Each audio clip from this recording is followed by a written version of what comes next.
Good evening, ladies and gentlemen. Welcome to the Simsport Racing International YouTube channel and all of the social media outlets as well. Others are, of course, available. A happy Halloween from all of us here at SSRI. Hopefully, we'll be looking forward to some brilliant racing. Hopefully, nothing too spooky come the end of this evening's antics. But we are here for the GT3 Championship, season number 7, of course, round number 5, and we're here at the iconic Donington Park circuit in Leicestershire, in the United Kingdom, the second of our UK doubleheader to round towards the back end of the second half of this season. We know by now who the championship leader is, but we'll come back to it anyway. Robbie Stapleford, of course, winning every single race so far this season in the first 4 rounds, taking the pole position and the fastest lap in each one of those. So he holds the absolute maximum 128 points. Before we get into the actual championship standings, though, just let me introduce ourselves. My name is David Wressell, of course, your lead commentator for this GT3 Championship. And unfortunately, Chris Buxton, who normally joins myself, is unfortunately unwell this evening, but I've been told I'm being supported by someone who is equally as fantastic in every single aspect, and that is Jesse Dodde, who has come to join me in the commentary box this evening. Jesse, lovely to have you along. Looking forward to it, of course, your first stream with SSRI, but I'm sure you're looking forward to it nonetheless. Yeah, absolutely. Thanks for the introduction, David. I'm Jesse. First time joining here with you here to commentate around Donington. I got a little bit of a last-minute call, so I feel a little bit, underprepared. I'm not sure if I'll be as amazing as the other guy you've been hyping up, but it's going to be an interesting race for sure. I hope. Donington is an excellent track, I think, to watch and to race on, and I'm hoping to see some brilliant racing, and it's a pleasure to commentate over that for you guys. Yeah, absolutely. So just to turn our attention back to the drivers' standings, and as I said, Robbie Stapleford winning every single race up until this point. Hopefully we'll see something slightly different come the end of this evening. He's being chased down by Johnny Seville and Regan Mitchell around at the top 3, and it's another Ferrari, Rasmus Christensen, who are putting in a very good display for the Pole Simsport team in 2nd and 4th respectively. Dean Riley in the McLaren sits there at 5th place with Adam Misalovic, Mr. Consistent himself, sitting there in 6th position, with Rich Smith, Kieran Vidago, Dave Hedges and Marcus Hagel rounding out the top 10. In the Teams Championship, it's not all Zancho Simsports' way at this moment in time. Robbie, although he's got a significant amount of points, the 128 is not enough for them to take the top of the standings over the Pulse JR Simsport team made up of Johnny Seville and Rasmus Christensen. Zancho Simsport sit in 2nd. That's now obviously Robbie Stapleford, Milos Stamenkovic, and new driver this evening into the Zancho Simsport team, Callum Cripps, is joining us for the first round tonight. Simsport Racing Apex with Kieran Vidago and Regan Mitchell sit in 3rd, with the Simsport Golf Racing team and the Aston Martin 12 points back from them. The Simsport Racing Audi team sit in 5th in the championship, and then it's Samada Racing, Bloodline Racing, SRBR, Pulse HD Simsport, and the Shumi Get Well Soon team rounding out the teams championships. Before we get into the qualifying session, which is well underway, we'll go down to see how the guys are getting out on track in a moment. First of all, we'll take a quick look at the circuit. We're going to be seeing these guys throw these GT3 cars around this evening. Of course, this Donington Park circuit is the international layout, around about just under 2.5 miles in length. Sector 1 formed of that iconic downhill section as you go through Redgate down in towards the Crater Curves and into the old hairpin. It's going to be a pretty tricky one if it does stay wet, as we understand it is at the moment in the qualifying session. Up through Starkey's Bridge and up towards McLean's in Coppice, those two right-handers, very difficult to get right, especially when you can't really see the apexes very well. And then finalising the lap into the final set to that very quick right-left of Fogarty's into the Melbourne Loop, and then in Dodde to finish. Plenty of overtaking spots, Jesse, and perfect if it's a little bit wet as well, because it's going to be something that these guys have to keep an eye on. Those curbs here at Donington when it's wet are going to be really, really slippery, aren't they? Yeah, absolutely. Donington, at the best of times, in the best conditions, is not an easy track to drive, if only due to old hairpin. Let's be honest, the most difficult corner on the track by a decent shot. We also got the chicane. We just saw one of the drivers go through. Robbie, of course, the leader of the championship.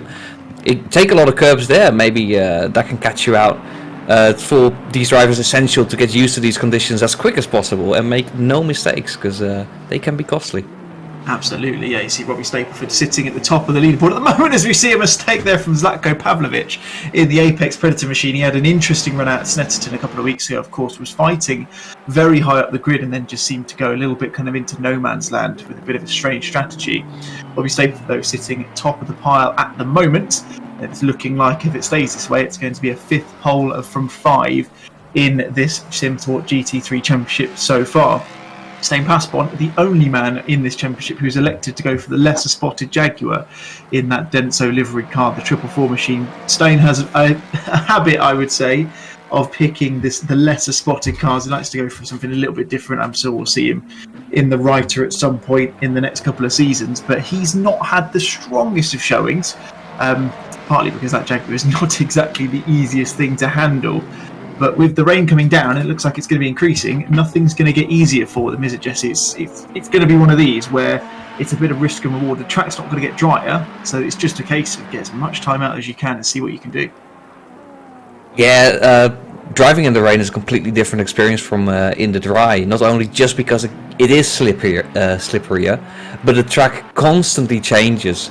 Be it because there's more rain in the air, or there's more cars driving and you start to develop a dry line. Over time, as the rain changes, you will see drivers having to adapt to the new conditions, which change constantly. And it's a real... Ooh, and then we see another driver spinning, Sam Pierce, unfortunately hitting the wall. Yeah, it's really difficult, even if the conditions stay constant, and you're gonna have to see... or you're gonna see drivers adapt to new conditions, and the driver that can do that the best will have a good advantage during the race. Yeah, absolutely. You can see there, got Yannick Valenduk, new to the championship this evening as well, representing SSRI for this one, which is good to see. Of course, ahead of the merger being fully completed as of January next year. Looking forward to joining ranks of the SRHI guys here at SSR, and he goes across the line. Doesn't manage to improve, only just a little bit slower there. Or a man who'll be looking to improve is Regan Mitchell. He's sitting 5th at the moment. He's 6/10 off of Robbie Stapleford. He's absolutely wringing the neck out of that Ferrari. Oh, a little bit sideways coming through the crane of curves down to the old hairpin. That's enough to make you squirm in your seat a little bit. But he's going to carry on up through the hill, up towards McLean's, and this is where it gets a little bit tricky, especially in the wet. So you want to try and get that car turned in, but if you get too much on the curbs, some of them are alright, some of them will spit you out and throw you into the walls. We've seen a few people do already. Sam Pierce, of course, we saw a second ago, did that, as did Zlatko Pavlovic as well. Sam Pierce has been joined by her husband this evening, so Nathan's on the track. He's in the number 74 Lexus. He's sitting down in 19th place at the moment, just a second and a half off. Robbie Stapleford, however, going through the Melbourne Loop, is 2/10 up on his time already, so if it wasn't looking very confident from him to begin with, Jesse, it looks like he's just going to go and do a little bit more and just eke out a little bit more time at the top of the standings if he's kept it clean for his final couple of quarters. Yeah, and is going across the line 4 tenths faster than he was. A 1:30.0. Excellent lap by Stapleford. Very impressive to see a driver not only be fast, but consistently be that fast and have enough confidence to even improve on amazing times. Already 2 tenths faster than the rest of the pack. He has improved that gap to 6 tenths, which has since been slightly lowered to 0.35 seconds. Sevilla improving his time in the Ferrari. It's quite interesting. Maybe the track is getting a little bit better, or because more cars are driving, or cars are actually driving. You see the dry line very clearly on the screen. All the reflective patches are of course wet. You see the cars driving over the dry line. They have more grip there, and if that could be an explanation as to how Robbie somehow finds so much time. Very impressive from him nevertheless. But we're gonna see times lower, I think, still. Yeah, absolutely. Something to keep an eye out for as people just start to get their eye into things throughout this evening. Stuart McLeod sitting in 7th place. He started to really kind of come into his own in this championship. It was a bit unfortunate.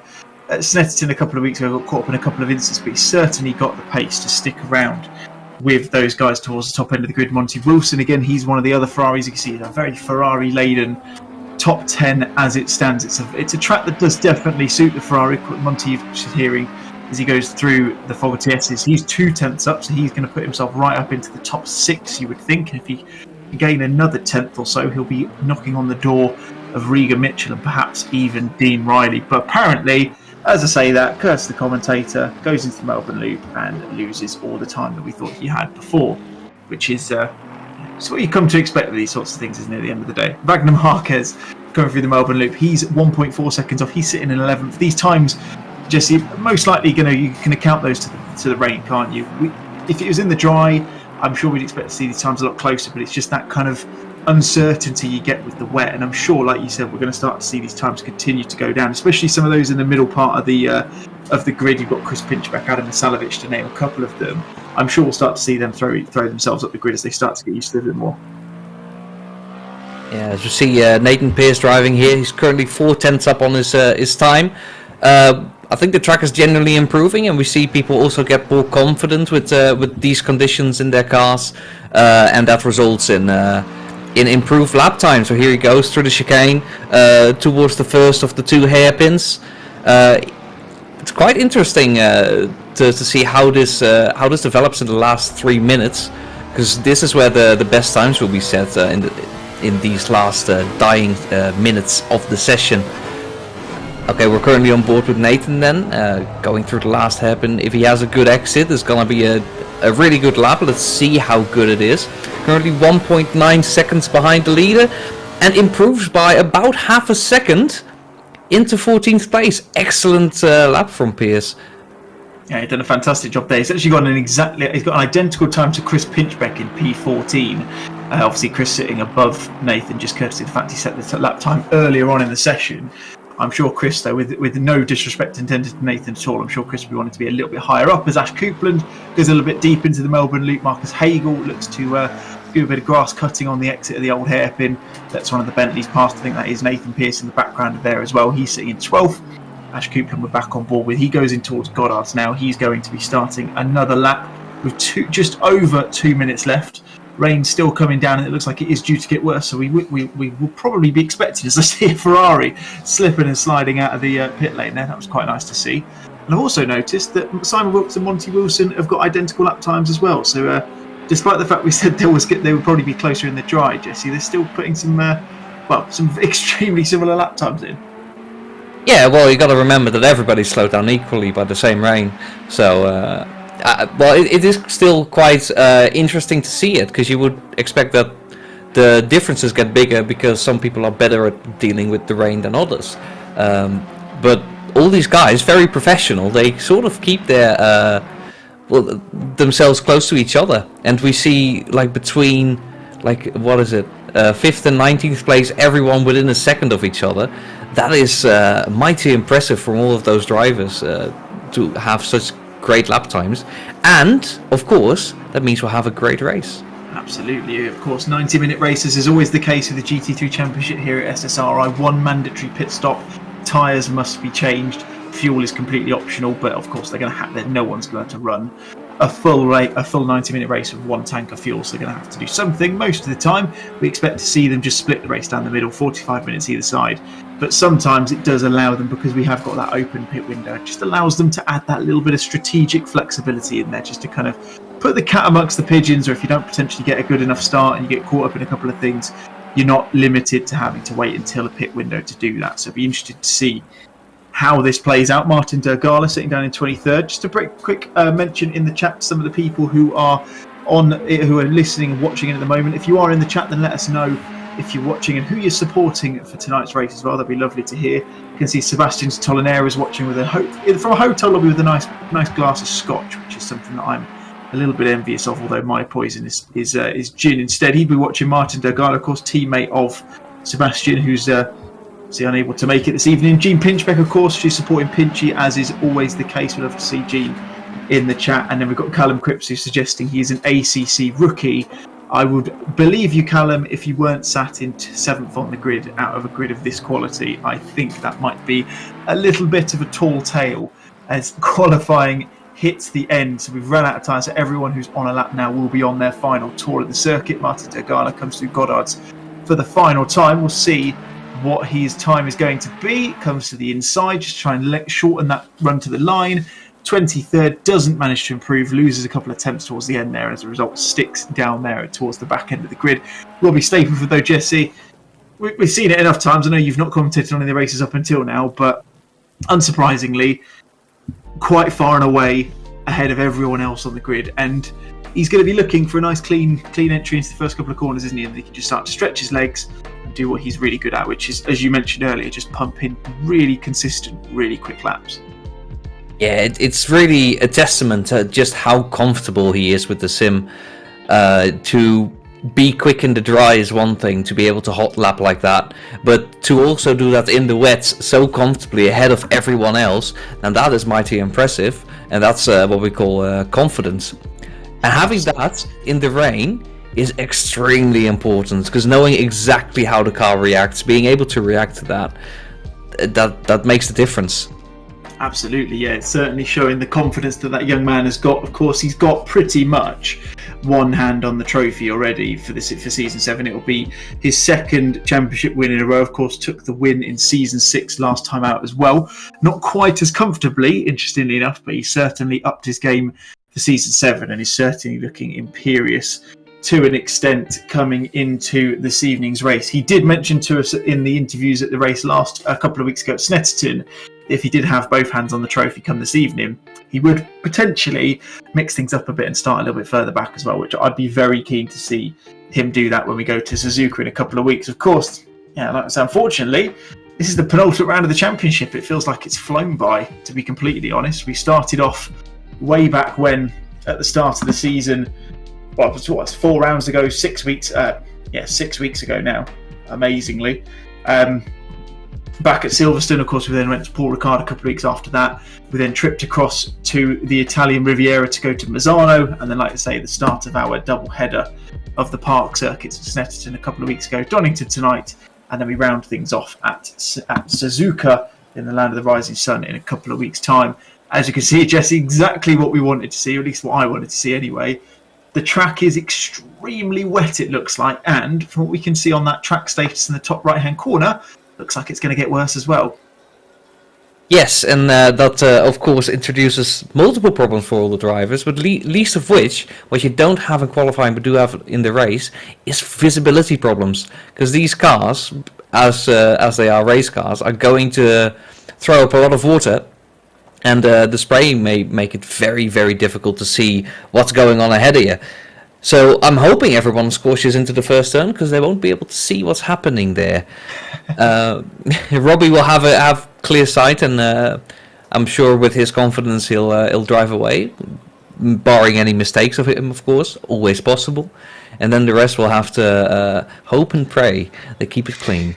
Absolutely. So let's run you through the grid as Steve Bradley, our broadcast director, jumps on hopefully he's got his Mac on out there. He's jumped on the Simsport Solutions Segway to go up what is a slight incline up the hill through the grid for this one. So Robbie Stapleford, as we said, starts on pole position. Johnny Seville, his closest championship challenger, starts alongside him on the front row. Rasmus Christensen and Dean Riley make up your second row. Of course, Christensen with podium last time out at Sept, he'll be wanting more of the same again today. Pushed Johnny Seville the whole way a couple of weeks ago, which he was very keen to talk about in the interview a couple of weeks back. Regan Mitchell and Kieran Vidago make it Simsport Predator Apex third row of the grid in 5th and 6th. Callum Cripps, who according to the chat is actually running his second ever race on ACC, which makes that 7th place all the more impressive, is joined alongside Simon Wilkes from the Simsport Racing team, and then Monty Wilson and Wagner Marquez round out your top 10. Stuart McLeod and Marcus Hagel, you can see those which come past them on the screen at the moment. They are sitting in 11th and 12th. It's an all Simsport Racing, or two of the more well-known drivers in the Simsport Racing community of Adam Isalovich and Chris Pinchbeck sitting in 13th and 14th. The newcomer Nathan Pearce starts a strong qualifying session starting on 15th on the grid alongside Pole Simsports Miles Dixon. Dave Hedges and Ash Coupland are 17th and 18th, and then Rob Jackson and Zlatko Pavlovich round out the 10th row on the grid. Yannick Valenduk and Stan Paspont are sitting in 21st and 22nd respectively, and then Martin Dergala, Steve Parker and Sam Pearce round out the grid. Whilst we're waiting to get things underway, If you do have any predictions for the podium, we'd love to hear them in the YouTube chat. And if you haven't done already, make sure you hit that thumbs up button on there. And if you haven't done this as well, which I'm sure you have if you're watching, if you've stuck around for this long, is make sure you're subscribed to the channel as well, so that you get to see every single race that comes up in all of our many championships that we hold here at SSRI. One final bit of housekeeping: if you want to keep an eye on the timings this evening, as Jesse and I will be throughout the race, then what you want to do is you want to head to pitwall.live and look for the Simsport Solutions server. You'll be able to get all of the live timing, which helps us bring all that juicy detail to you before this race. But Jesse, a minute left until Robbie leads us underway. Should be a good one, this one, shouldn't it? Yes, absolutely. I'm very excited for this race. Had some experience with the rain right before the race, actually. I was called up quite late to join, and I was not actually in my house, so I had to drive home, and it was absolutely just storming out there. I couldn't see anything because it's also dark in the Netherlands, of course, so the sun has already set. Couldn't see anything, but in the rain you see just people driving cautiously, and you can't do that in a race car because you lose. You're having to balance your driving between going fast and winning positions, but also not losing positions to making mistakes, which can happen really easily in the rain. I'm expecting a very exciting race. Hopefully not too many mistakes. I do want very clean racing normally. But we're gonna see some interesting events happen for sure, as we see Stapleford pull away for the formation lap. It's gonna be exciting. Yeah, absolutely. We're going to have a fantastic race to bring you this evening. Robbie Stapleford, we mentioned a couple of times, has one hand on the Season 7 GT3 Championship trophy here at Simsport Racing International. Can he put the second hand on it by the end of this evening? What you're going to have to do to find out is stay for the next 90 minutes and see exactly what's going to happen. One person who will be very much trying to put a thorn in that is going to be the man right behind him on track, who will be alongside him come the start of this race, which is that number 97 Ferrari of Jonathan Seville. He's had a very good showing so far. One disappointing race, I'm sure he'll agree, was Paul Ricard. Just struggled to get his hands around the Ferrari at that one. Just struggled to drop down the grid. I think it was 6th that he finished in there, but I'm sure he's looking out for that. And I know that the Pole Simsport guys, have got their eyes firmly fixed on those in front of them, and to get their hands on that team championship trophy as well, because that is a very closely run thing. We come through here, we can see a good qualifying from Simon Wilkes as well, slightly further up the grid than he has been. Simon Wilkes, he's been a bit unfortunate over the last couple of races, has been a bit of an incident magnet. I'm sure he won't mind me saying that. Nothing to do with the driving that he's put on, just been one of those unfortunate kind of people who's got caught up with. There's been an incident towards the middle of the pack. It's just been unfortunate to get caught up in that as well. But one of those things, Jesse, isn't it? When you do start lower down the grid, there is always that chance of things happening. Not necessarily because people are being reckless, but just because things, just over the first couple of corners, they just start to close up, don't they? And it just makes any little mistake you could potentially make, it can have such a bigger impact, can't it? Yeah, you have a lot of physics things occurring. Of course, you have the concertina effects. Of course, if a driver ahead of you brakes, you brake a little later and harder, and that goes for the entire chain.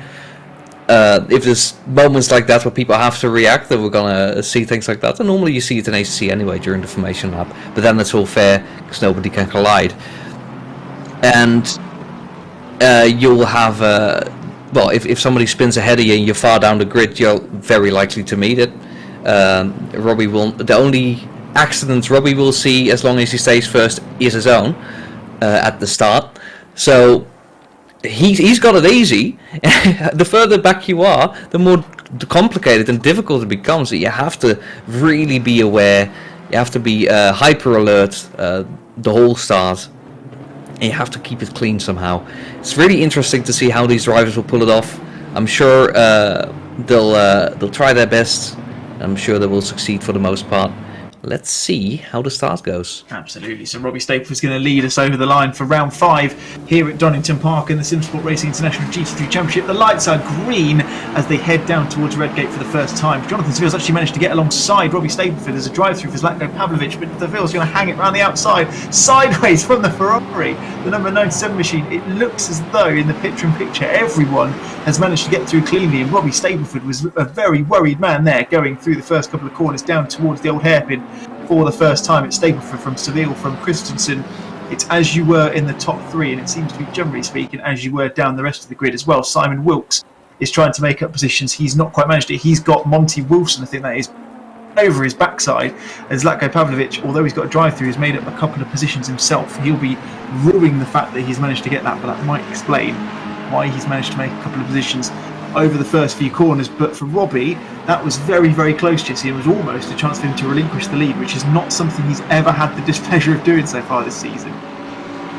Yeah, well, that's the first time I hear that he's been in the lead basically the whole time, barring maybe some pit stops.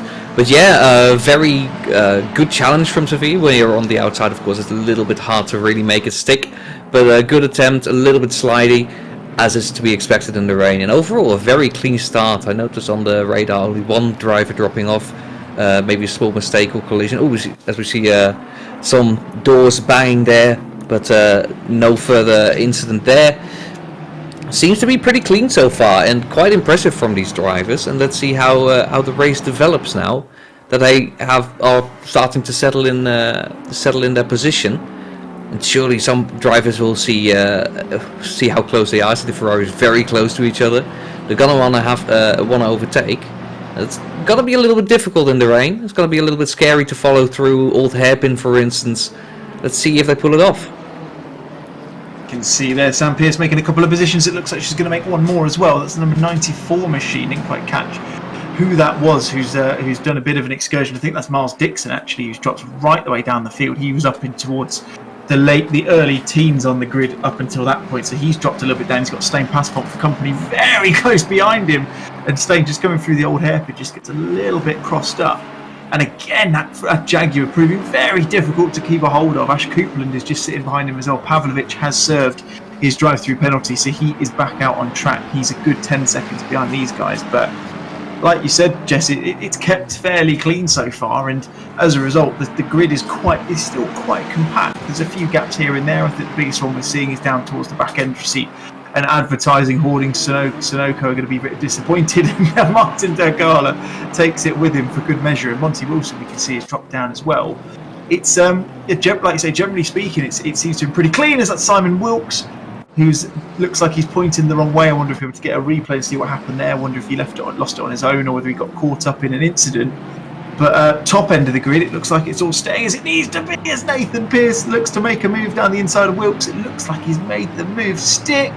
That's a nice little move, very opportunistic from the man making his debut in the Red Lions at Racing team tonight. He's going to focus his attentions on Chris Pinchbeck, but subject to a couple, I think you're right, Jesse, it's been a clean enough start. There's been a couple of people who have been unfortunate to get caught up in maybe a bit of uncertainty and, like you say, a bit of lack of visibility perhaps. Yeah, lack of visibility, uncertainty, and of course getting used to these conditions again. They were visibly different from qualifying, and the drivers with, of course, a higher fuel load have to very quickly figure out, okay, how does my car actually react in these conditions? We see Simon, after having made a mistake, keep his head cool, keep it clean through that hairpin, and now he's right at the back of Pearce again. He's almost tasting this Lexus, going around that corner. He's following so closely. I think he's starting to feel out the conditions and building a little bit of confidence, as we'll see drivers do. And it's really interesting to see how it develops over time. Will we see the pace increase? We already saw Robbie put in a 1:31 as the fastest lap, which I think is pretty quick for the start of the race. And let's see how that improves over time. Yeah, absolutely. If we're going to cut to a replay of what happened with Simon Wilkes, you can see him just coming into the Melbourne Loop. I wonder if there's not really anyone near him at the moment. Oh, as you can see there, I think that's Kieran Vidago, the first of the two Simsport Predator Apex cars, just losing it all on his own, it seemed, going through the Melbourne Loop, and then just a concertina effect just ended up, well, Simon really had nowhere to go, unfortunately. So again, nothing to do with him, just sort of brought himself into that incident, unfortunately. The good thing for their team is the fact that although all of that's happened, Anna Misalovic has managed to make up a few positions. He sits in 9th at the moment.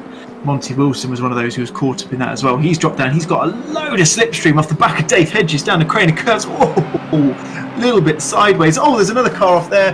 Who is that? That is the 117 car. That is Marcus Hagel, who was in 8th before, who's dropping down. So it's a couple of these guys really struggling in the rain so far. And like you said, Jesse, it's probably as much to do with the fact that the curbs and that slippery as well. But like you say, we don't know how much time and effort they've put into these cars on full fuel. So it really is, you're almost exploring for the first kind of 5 or 10 laps as you get your kind of bearings, aren't you?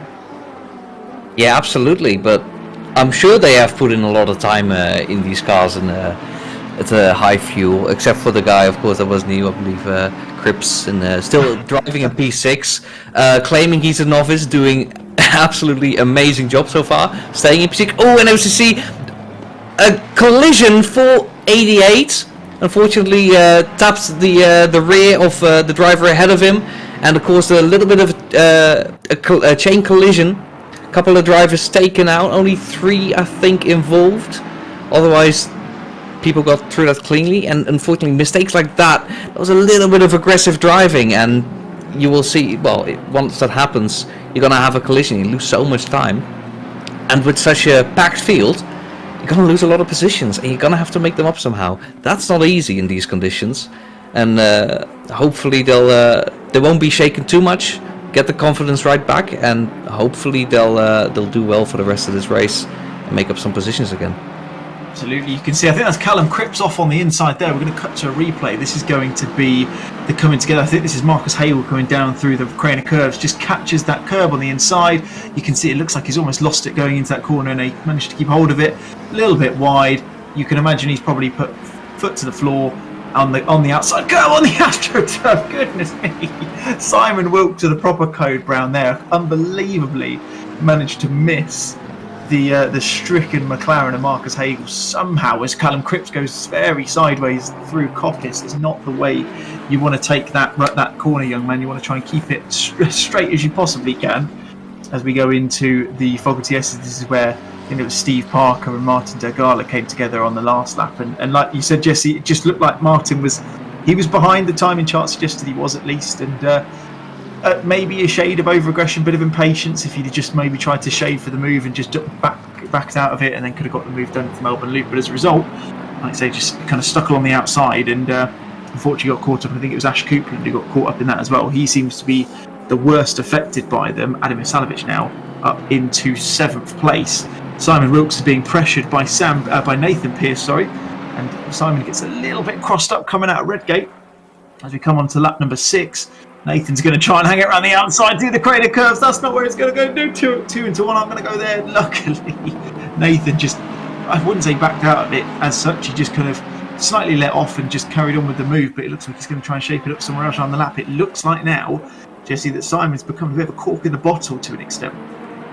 Yeah, absolutely. Being pressured so much and having been forced on a different line, he's going to have to find a grip again, find his groove again.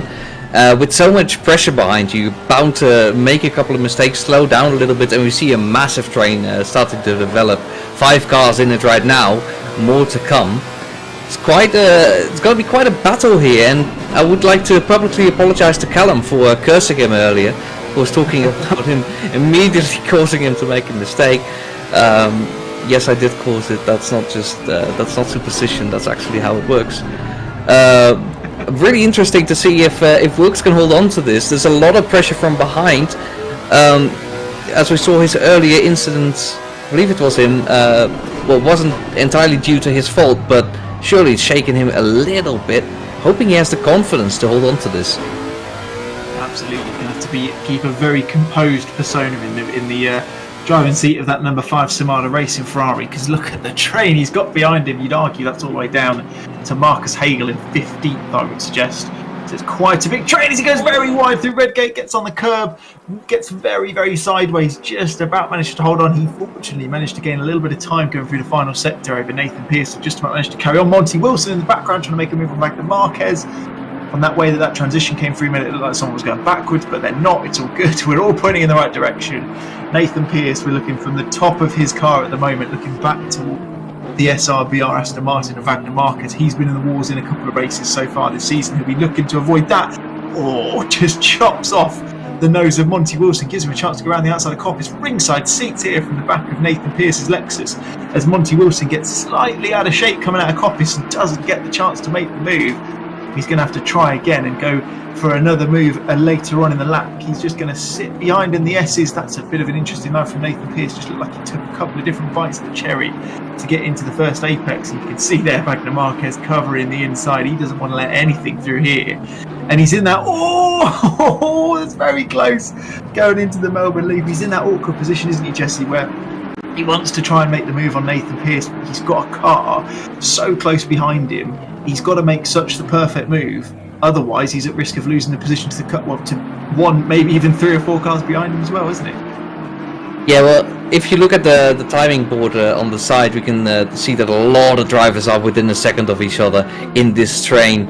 It's gonna be very tricky, but we can see what happens behind Nathan. We don't see what happens in front of him. So if he takes any weird lines, then, well, that's where you have to look for an explanation. And the issues compound the further back you are, because everybody's going to react to each other, and it's going to become really difficult to follow. You see a little bit of a gap behind this train of cars. But it's really interesting to see how this battle develops. You have to stay clean. You can't make any mistakes, and in the rain, that's easier said than done. And these guys are battling all the way through. We see Marquez and Wilson almost go side by side again. Wilson thinks better of it and decides to let Marquez live. Yeah, he's gonna want to get past. I feel like he feels like he's being held up. Yeah, absolutely. Interestingly, I've just noticed that Simon Wilkes actually dropped down the timing tower because Nathan Pearce is now sitting in 9th place rather than 10th. Wilkes is down in 15th. So I'm not sure what happened there. I was looking at the timing tower whilst you were talking, Jesse, and I did notice that the time was sitting around about a second. So nothing we wouldn't have seen from the front of Nathan Pearce's car. So nothing untoward happening there. I wonder if he's just lost it on his own, put his foot down a bit too early on the wrong pedal. Oh, an aggressive move from Monty Wilson on Wagner Marquez. Just kind of went, right, I'm going to go up the inside here and you're just going to have to get out of my way, which, as you can see there, Marquez didn't do. Monty Wilson in that number 776 via the Bloodline Sim Racing team. It looks to be getting a little bit hot under the collar, maybe a little bit frustrated at the moment. His teammate Stuart McLeod a position back beyond that between himself and Dave Hedges, who's in the he's the Simsport Racing Audi and a Bloodline Racing Ferrari sandwich, which is not where you want to be at the moment based on some of the moves that they're trying to make. Wagner Marquez goes a little bit wide through the old hairpin, but manages to keep it pointing in the right direction. As you can see there, Marcus Hagel, not the first time he's gone off on an excursion so far in this race. Unbelievably, we're nearly 15 minutes into this already. I feel like I've had enough action to send us through an entire season at this rate. But mainly, courtesy of these two here, Monty Wilson coming through Coppice all over the back of that number 93 Aston Martin of Wagner Marquez. Very, very close, and he's tried the move in a couple of different positions, Jesse, but it gives the impression at the moment, doesn't it, where maybe he just needs to try something a little bit different rather than what you'd expect to Stuart McLeod in the Not Fast Just Furious machine. Just misses the S's entirely. We're talking about different lines. I'm not quite sure that's the best one to go for. Yeah, that's not the racing line. That's not what you want to do. As we see Robbie improve his time to a 1:30.7. Excellent job from him, far ahead. We see these drivers battling it out. Wilson, of course, getting quite aggressive. I feel like he's being slowed down. And how do you respond when you can't get past the driver, despite the fact that you feel faster? Well, there's always pit stops, as we see a replay. Yes, this is Simon Wilkes going into McLean's, I think it is. You just see it's like Kieran Vidaga going a little bit wide, and I've done that many, many times before. I've driven races at Donington in the wet, and I know that curb is absolutely lethal in the wet, and takes another prisoner. Fortunately, Simon's been able to continue. He's down in 14th, maybe a bit battered and bruised, but it looks like the car's still running, fortunately. Yeah, what happened to Wilkes there, just going on the AstroTurf a little bit, the green pass that is not quite grass, it is very, very slippery in the rain. You don't want to be on there, and if you are on there, you better be very careful with the power. Unfortunately, Wilkes slightly miscalculated that, and as a result, you sent your car into the wall. Lucky he's kept it going, of course, and it's gonna have to, regain his confidence a little bit again. As it is in the rain, you're gonna have to figure out how these conditions work, how your car behaves in them, and somehow find a fast line through there faster than your direct competitors. As we see Callum Cripps trying to make up for lost positions. It's being defended well by the Bentley. Doesn't have the best line through there, so Callum is going to have a better exit here, you would think. And he's right behind him. He's going to look... No, he's not going to look through this hairpin. We see the Bentley slightly going wide. Yeah, Yannick doing very good to defend there. But Callum really wants to regain that position, I'm sure. And he's got a lot to go for. And if he doesn't manage it on track, I believe we do have pit stops to worry about later. Maybe that's an opportunity for him, as we see an excursion for Wilkes. Hasn't made turn 1 work, and he's going to have to skip a couple of turns. Rejoins safely, keeps the car under control.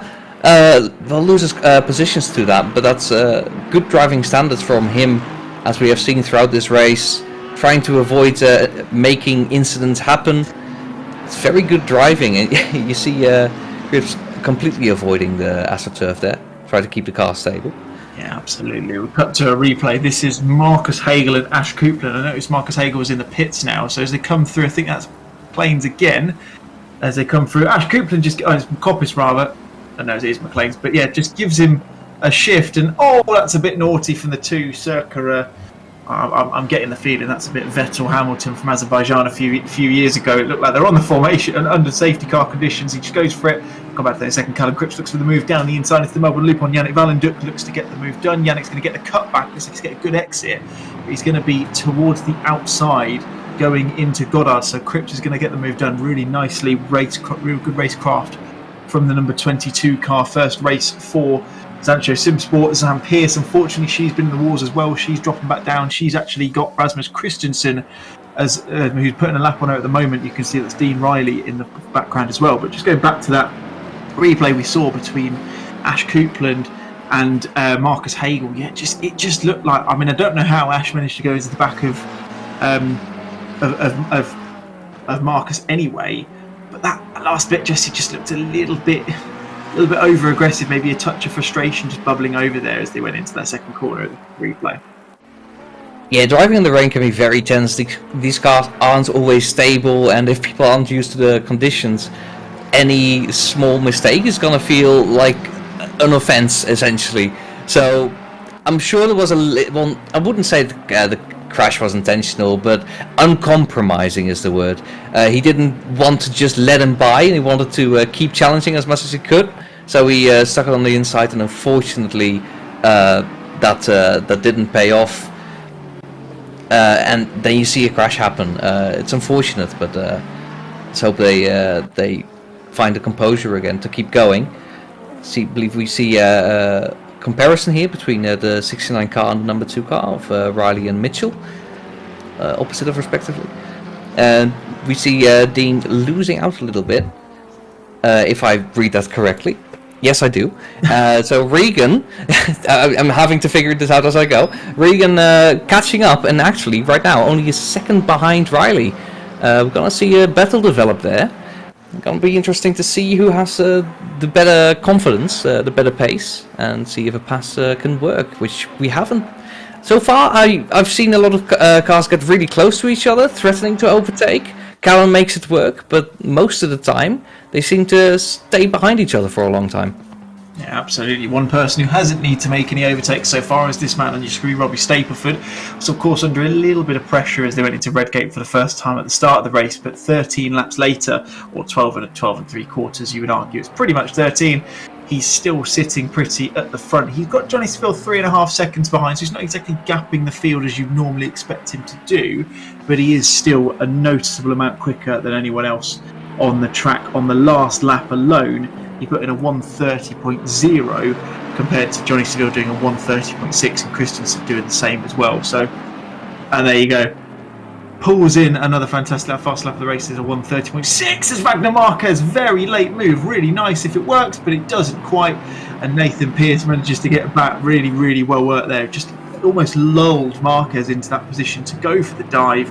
Outbraked himself, and Nathan goes, "Thank you very much, Sunshine. I can do that all day long. I will just nip back up the inside and I'll get the move back." It was almost a chance for Wilson to make the move on Marquez as well, but didn't quite manage it. These guys now battling for 8th, so they're actually battling for the final points in the top 10. Of course, points all the way down, but it's always nice to get in the top 10 if you can. Stuart McLeod and Dave Hedges, they've dropped back a little bit, although Stuart McLeod is still pinned to the back of that Simsport Racing Audi. Dave just struggling to get the pace out that you would normally expect him to do. He does like to do a little bit of drifting, as we well know. Those of you who are long-time members of the Simsport Racing community, you know that Drifter Dave does like to put the back end out on occasion and likes to choose some interesting lines through a couple of corners, but he seems to be keeping it on the straight and narrow thus far in this race. And this is really where the proper battle is on circuit. These guys have been nose to tail for the past 10-15 minutes at minimum. Nathan Pearce still somehow holding off the advances of Wagner Marquez and Monty Wilson, to name a few, and they've been pushed up, I've just noticed, because that's Kieran Vidago who sat in the background. In the middle, he's that Simsport, he's that Ferrari just behind this gang like cars. Monty Wilson goes a little bit, or looked like he's going to go a little bit deep, just about managed to slow it down and carries on. But this, Jesse, I mean, if it carries on like this, it's surely going to end in tears as Wagner Marquez goes round the outside. Can he make it stick this time? Nathan Pearce does the same again, and it looks very, very close between the two of them. Wilson's not looking to make any friends this evening, tries to make a move going down the back straight and into Goddard. No, but Pearce has now got Wagner Marquez alongside him. He's got the inside line down towards Redgate, so he is in the better position coming into the first corner. Wagner Marquez going to hang it around the outside. Really aggressive move, goes very wide though, has to jump on the brakes, and as a result nearly loses 2 positions.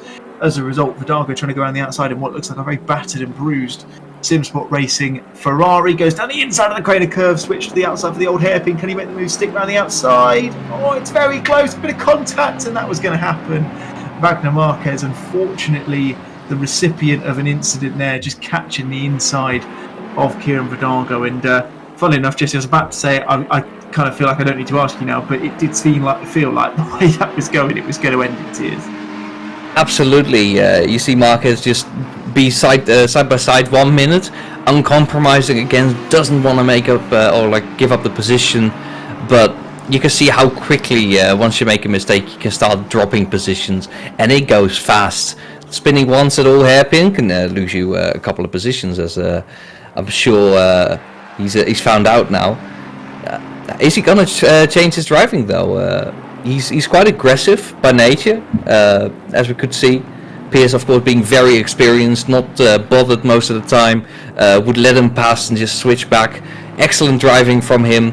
And we see, I think, Wilson still right behind Pearce. Got to be a hard one to overtake. And you're going to have to keep it clean somehow, because if you don't, then you overcook turn 1 as our old friend did. Yeah, and the Lexus, of course, is very good in the wet. It can take a little bit of imperfection, and we have to be a little bit more accurate in the Ferrari. Yeah, it's quite interesting to see if Wilson can make it happen. He's right behind there, but through old hairpin you shouldn't try it. Maybe next lap. It's going to be interesting. And of course, as I was going to say, turn 1, we saw the Ferrari there go wide a little bit. And then you're on the wets, and then you can't really put the power on. If you try, you'll probably deal with oversteer a little bit and send yourself on the grass. It was very aware of the situation to back out there, and unfortunate what happened in all hairpin. Absolutely. Just noticed as well as Nathan Pearce put the lap on his dearly beloved Sam Pearce, who's just been lapped by him at the moment. I'm sure that's going to be some bragging points in the Pearce household come the end of this evening. Unfortunately for Nathan, though, there was just too little of a gap between himself and Monty Wilson, where Sam could have just slotted into and maybe just made it a little bit more difficult and not gotten out of the way too quickly. But she's done a very good job of getting out of the way of both of those and allowing them to continue that battle on for the rest of this race. And it looks like a battle that just seemingly isn't going to be going anywhere as it stands, which is exactly what we want to see. Only a few people have put pit stops in so far. Marcus Hagel and Ash Coupland. I'm not sure Steve Parker has just yet, and then Sam Pearce we know hasn't as well. But they're continuing to run around, so we'll keep an eye on where Hagel and Coupland just start to shake out in on the racing order as we continue through towards the back end of this race. Nearly half an hour gone so far, so nearly a third of the way into round 5 here at the SSRI GT3 Championship here at Donington Park. Because Stuart McLaren a little bit sideways going through the cradle curves. Not the first time, nor the last time we'll see that. Rain due to increase in half an hour's time. So if you're struggling already, you're going to struggle a little bit more as the track continues to get more and more wet as the race continues to progress, with no sign at the moment of anything starting to dry out. You see Sam Pearce gone for a little excursion there. She's dropped off. She was sitting in 21st, now down into 23rd, so dropped behind those two guys that have made pit stops. Another excursion, Marcus Hagel, so he's dropped back down. He's taken again a different line through McLean's there, coming up towards Coppice, and gets himself back on, but he's going to have grass and stuff all over his tyres. The infield of this Donington Park circuit, Jesse's going to be a little bit worse for wear come the end of this evening. Yeah, absolutely. Gonna have to reseed all the grass, although the water is plentiful. Yeah, it's gonna be...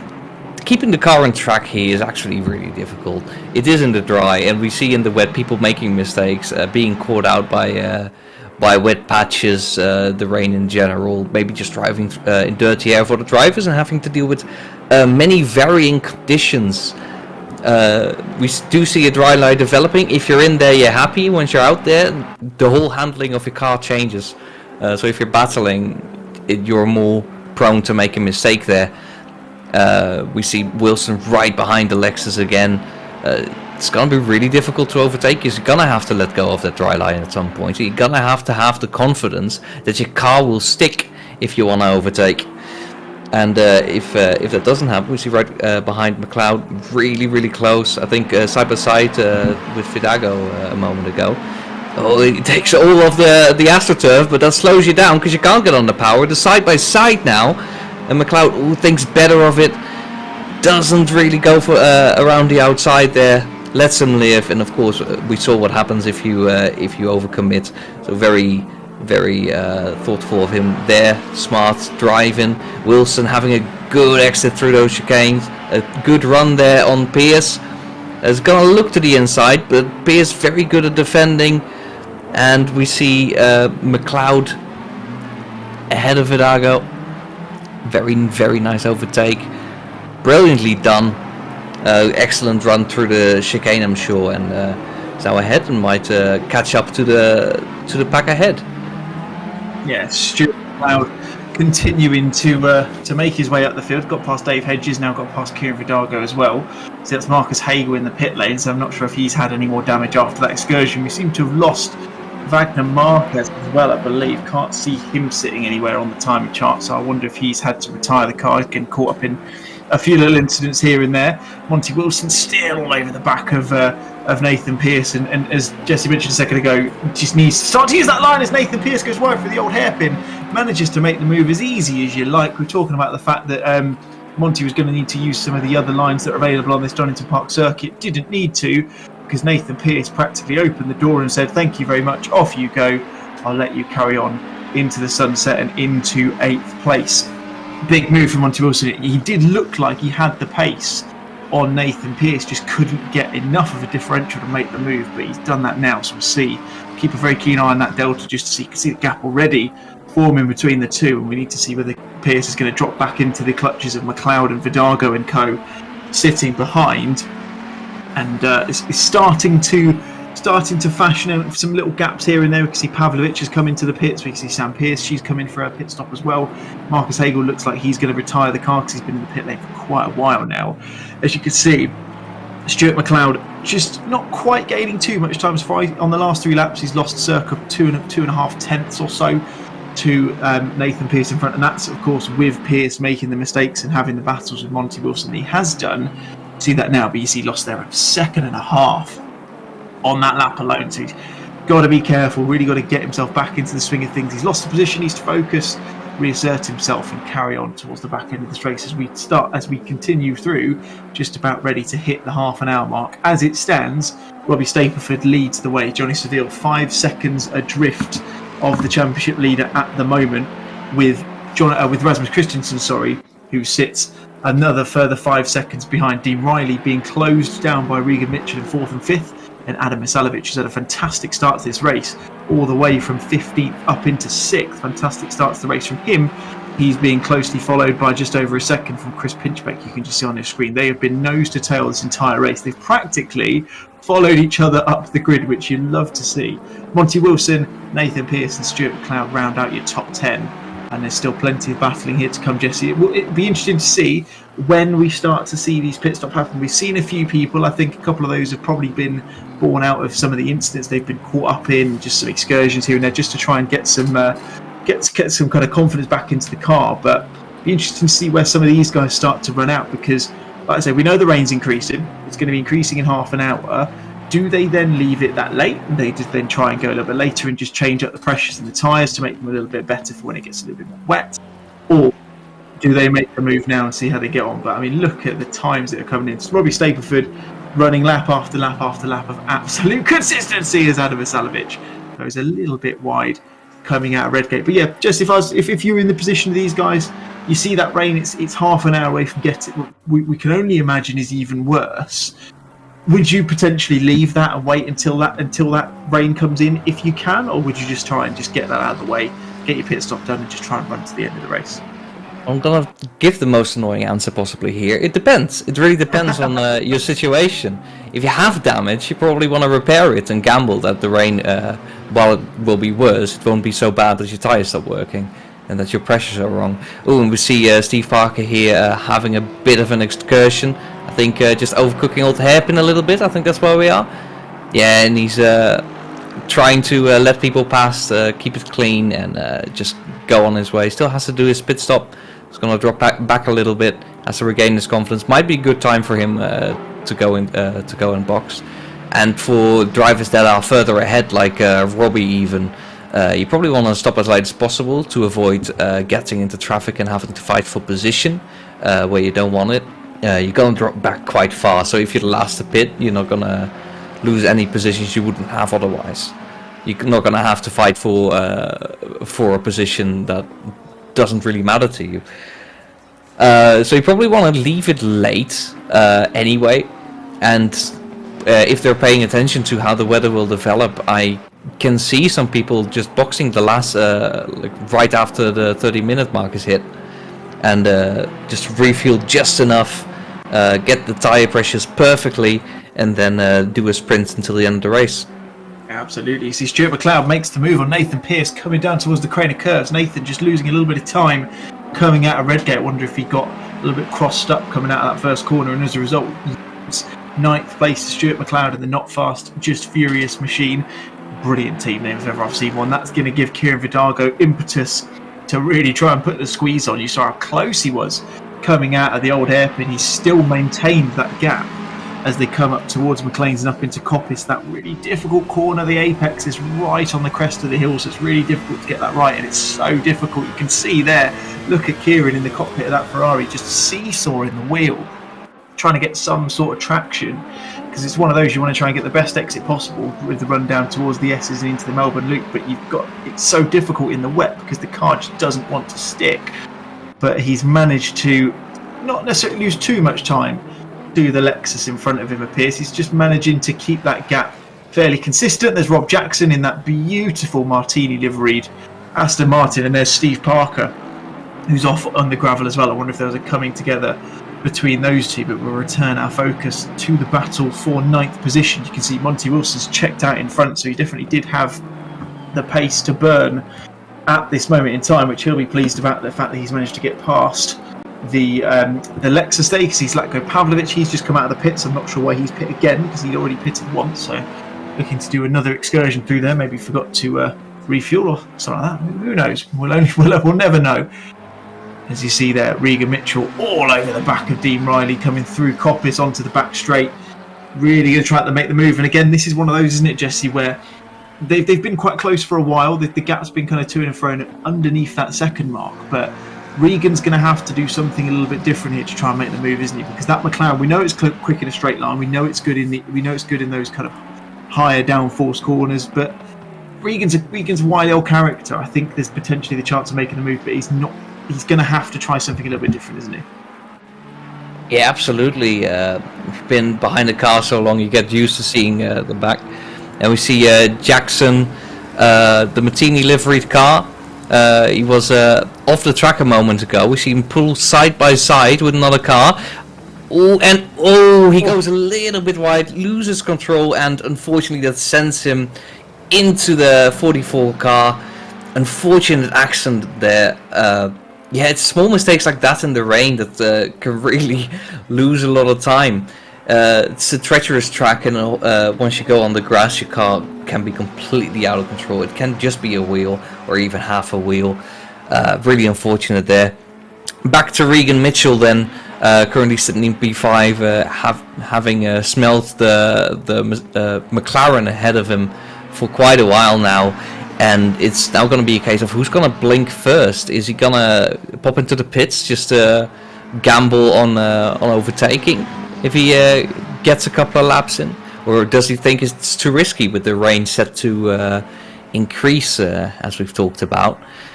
It's really interesting to see what he's going to do on track. It doesn't seem to be working with the straight line speed of the McLaren. And at that point you might be lost for ideas, except for strategy. Just keep it cool at that point, and maybe wait for Riley to make a mistake. We've seen those happen a lot.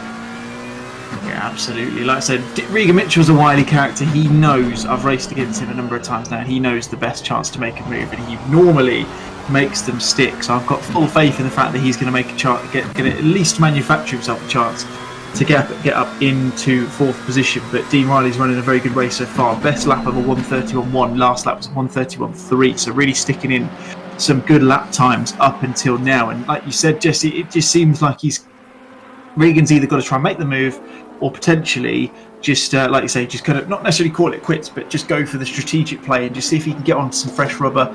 There's potentially some gaps further down the field. He's probably going to drop down to around 16th, 17th, I would say. There's a big old gap from Simon Rooks back to Stein Paspon and then back to Martin Tergala. So that's kind of the area I think they're going to want to go into. If they can get it into there, there's always the chance of them just hot lapping for a few minutes, get some good lap times in, and then potentially try and get that undercut to work. But it remains to be seen. Like you say, there's rain coming in. Regan will know that, I'm sure, as will Dean as well. These guys know exactly what they're doing. They're well rehearsed in these changeable conditions. So it remains to be seen. But at the moment, Dean Riley's got the edge on the Simsport Racing Apex car. And unfortunately for those guys in that team, so Kieran Fidalgo and Regan Mitchell, they are again conceding more points in the Constructors' Championship to Pole Simsport. They're sitting sitting second and third at the moment. And interestingly, just looking at the timing chart in the top corner, it looks like Johnny Seville's just starting to eke a little bit closer to the back of the Zansho Simsport car. Nothing major. We're talking tectonic movements at the moment, a couple of tenths a lap maybe at most. But he is starting to close that gap. You can see there, obviously for putting in a very fast lap, 1:30.7. But those laps there, it's Robbie Stapleford has got Sam Pearce for company going through the old hairpin. Those laps there, just so you can see a lot of time lost on the last lap before that. So Robbie Stapleford not having it all his way, and if Johnny manages to get into within a couple of seconds, might just make the strategy for the Zansho Simsport car just a little bit more difficult to manufacture at that point. Yeah, absolutely. Although the obvious strategy, of course, is go along and wait for everybody else to have the pit stop before you, or at least those people around the gap where you will be getting out, as we see Callum just avoid someone that is going out of the pits. And right behind Hedges and Fidalgo, who are having their own battle. And Fidalgo loses his position. I believe he has made a mistake. It's team orders I'm just hearing in my ear from our brilliant host. Letting him go then, and Callum is really looking at overtaking, I'm sure. He's right there with them. He's had a good race so far. He's a bit of a rookie, as he said. I think it's only his second race in this game so far. He's doing an excellent job. Of course, a mistake earlier that dropped him a couple of positions, but since then quite consistent. No major mistakes, no major flaws, not any that we have seen anyway. Excellent job from him. Just keep it consistent, and no need to overdo it for now, especially in the rain. if you do go off track, we've seen people lose a lot of time. Yeah, absolutely. It's one of those. And we see one person who has lost some time is Dean Riley. He's gone off somewhere. Hopefully we can get a replay as to what's happened there. It was a little bit slow on the last lap as well, to the 1:32.5, but just about managed to not lose too much time, but he's lost 5 seconds to Regan Mitchell on that one, as we see one of the McLarens, that's Callum Cripps, who's just got into the pit lane. You can see in the background of that picture, and yeah, you can see there Kieran Vidago and Dave Hedges swapping positions. Different team name, same Simsport livery, same Simsport recognition, team orders well in effect there. I'm sure Dave was just chomping in his ear going, go on, let me through, lad, I've got way more pace than you at this moment in time. And I'm sure Kieran was more than happy to oblige as he goes sideways through the old hairpin. Not the first time and not the last time we're going to see that one. Goodness me. Good save, good save. I was going to say, very good save. He probably needs a change of underwear after that, especially if he's not already soaked through from the rain anyway. He's going to be needing a change of clothing after that one, but he did a fantastic job to hold on to it. As we're going to cut to the replay, this is the replay of Dean Riley, so we can just see him coming out of Goddard's now, just coming down in towards Redgate for another time. Looks like it's nothing untoward at the moment. Are we going to see someone come out of the pits? No, we're not. Just goes a little bit deep. That's a really interesting. That's arguably one of the strangest losses of control I think I've ever seen, especially from someone like Dean. Normally, really consistent, really controlled. Just seemed to maybe just go a little bit too deep. Maybe had the brake bias a little bit too far to rear, locked it up and just spun it round. But that was a really weird one, wasn't it, Jesse? Just lost it, effectively all on his own. Yeah, and that happens always in racing. You have people making mistakes just because of a lapse of concentration, for instance.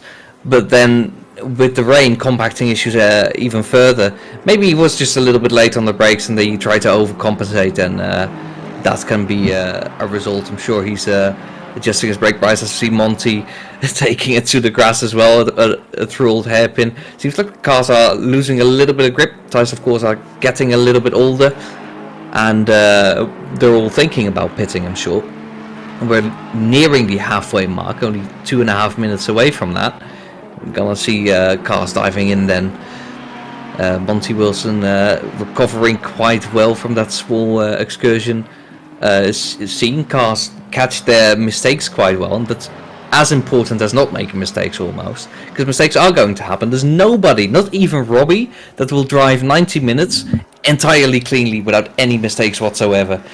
I'm not sure actually about Robbie, but conviction is needed. Yeah, well, maybe he can prove me wrong there. It is only my first time watching him race. It's quite interesting to see how dominant he is, and how consistent his lap times are, as we can see. Excellent race for him so far, as we see him nearing a back marker who will surely let him by. No point fighting him, you're not going to win, and if you try to, then he will damage your ego in the process, so best to just let him go. Absolutely. One thing I will always remember to say, especially because he's got such an enormous amount of pace anyway, there's no doubt he'll be up in the higher echelons of racing at some point soon, competing on a very high level, is the fact that he sold me a set of pedals for my rig, and he annoyingly didn't kindly give me any of the pace that he has with it as well. So they've not really done anything in my respect. We can see a couple of people doing a bit more grass cutting. Sam Pearce going off the track once more, and you see Stuart McLeod doing so as well. A couple of nods to the Jag that Stain Paspont's driving in the chat, particularly from Declan Bowler, who's enjoying the lesser spotted Jaguar GT3 car. I said this a few times. I think I say this every single time I talk about Stain Passpont, is he always goes for the cars that people just never seem to pick.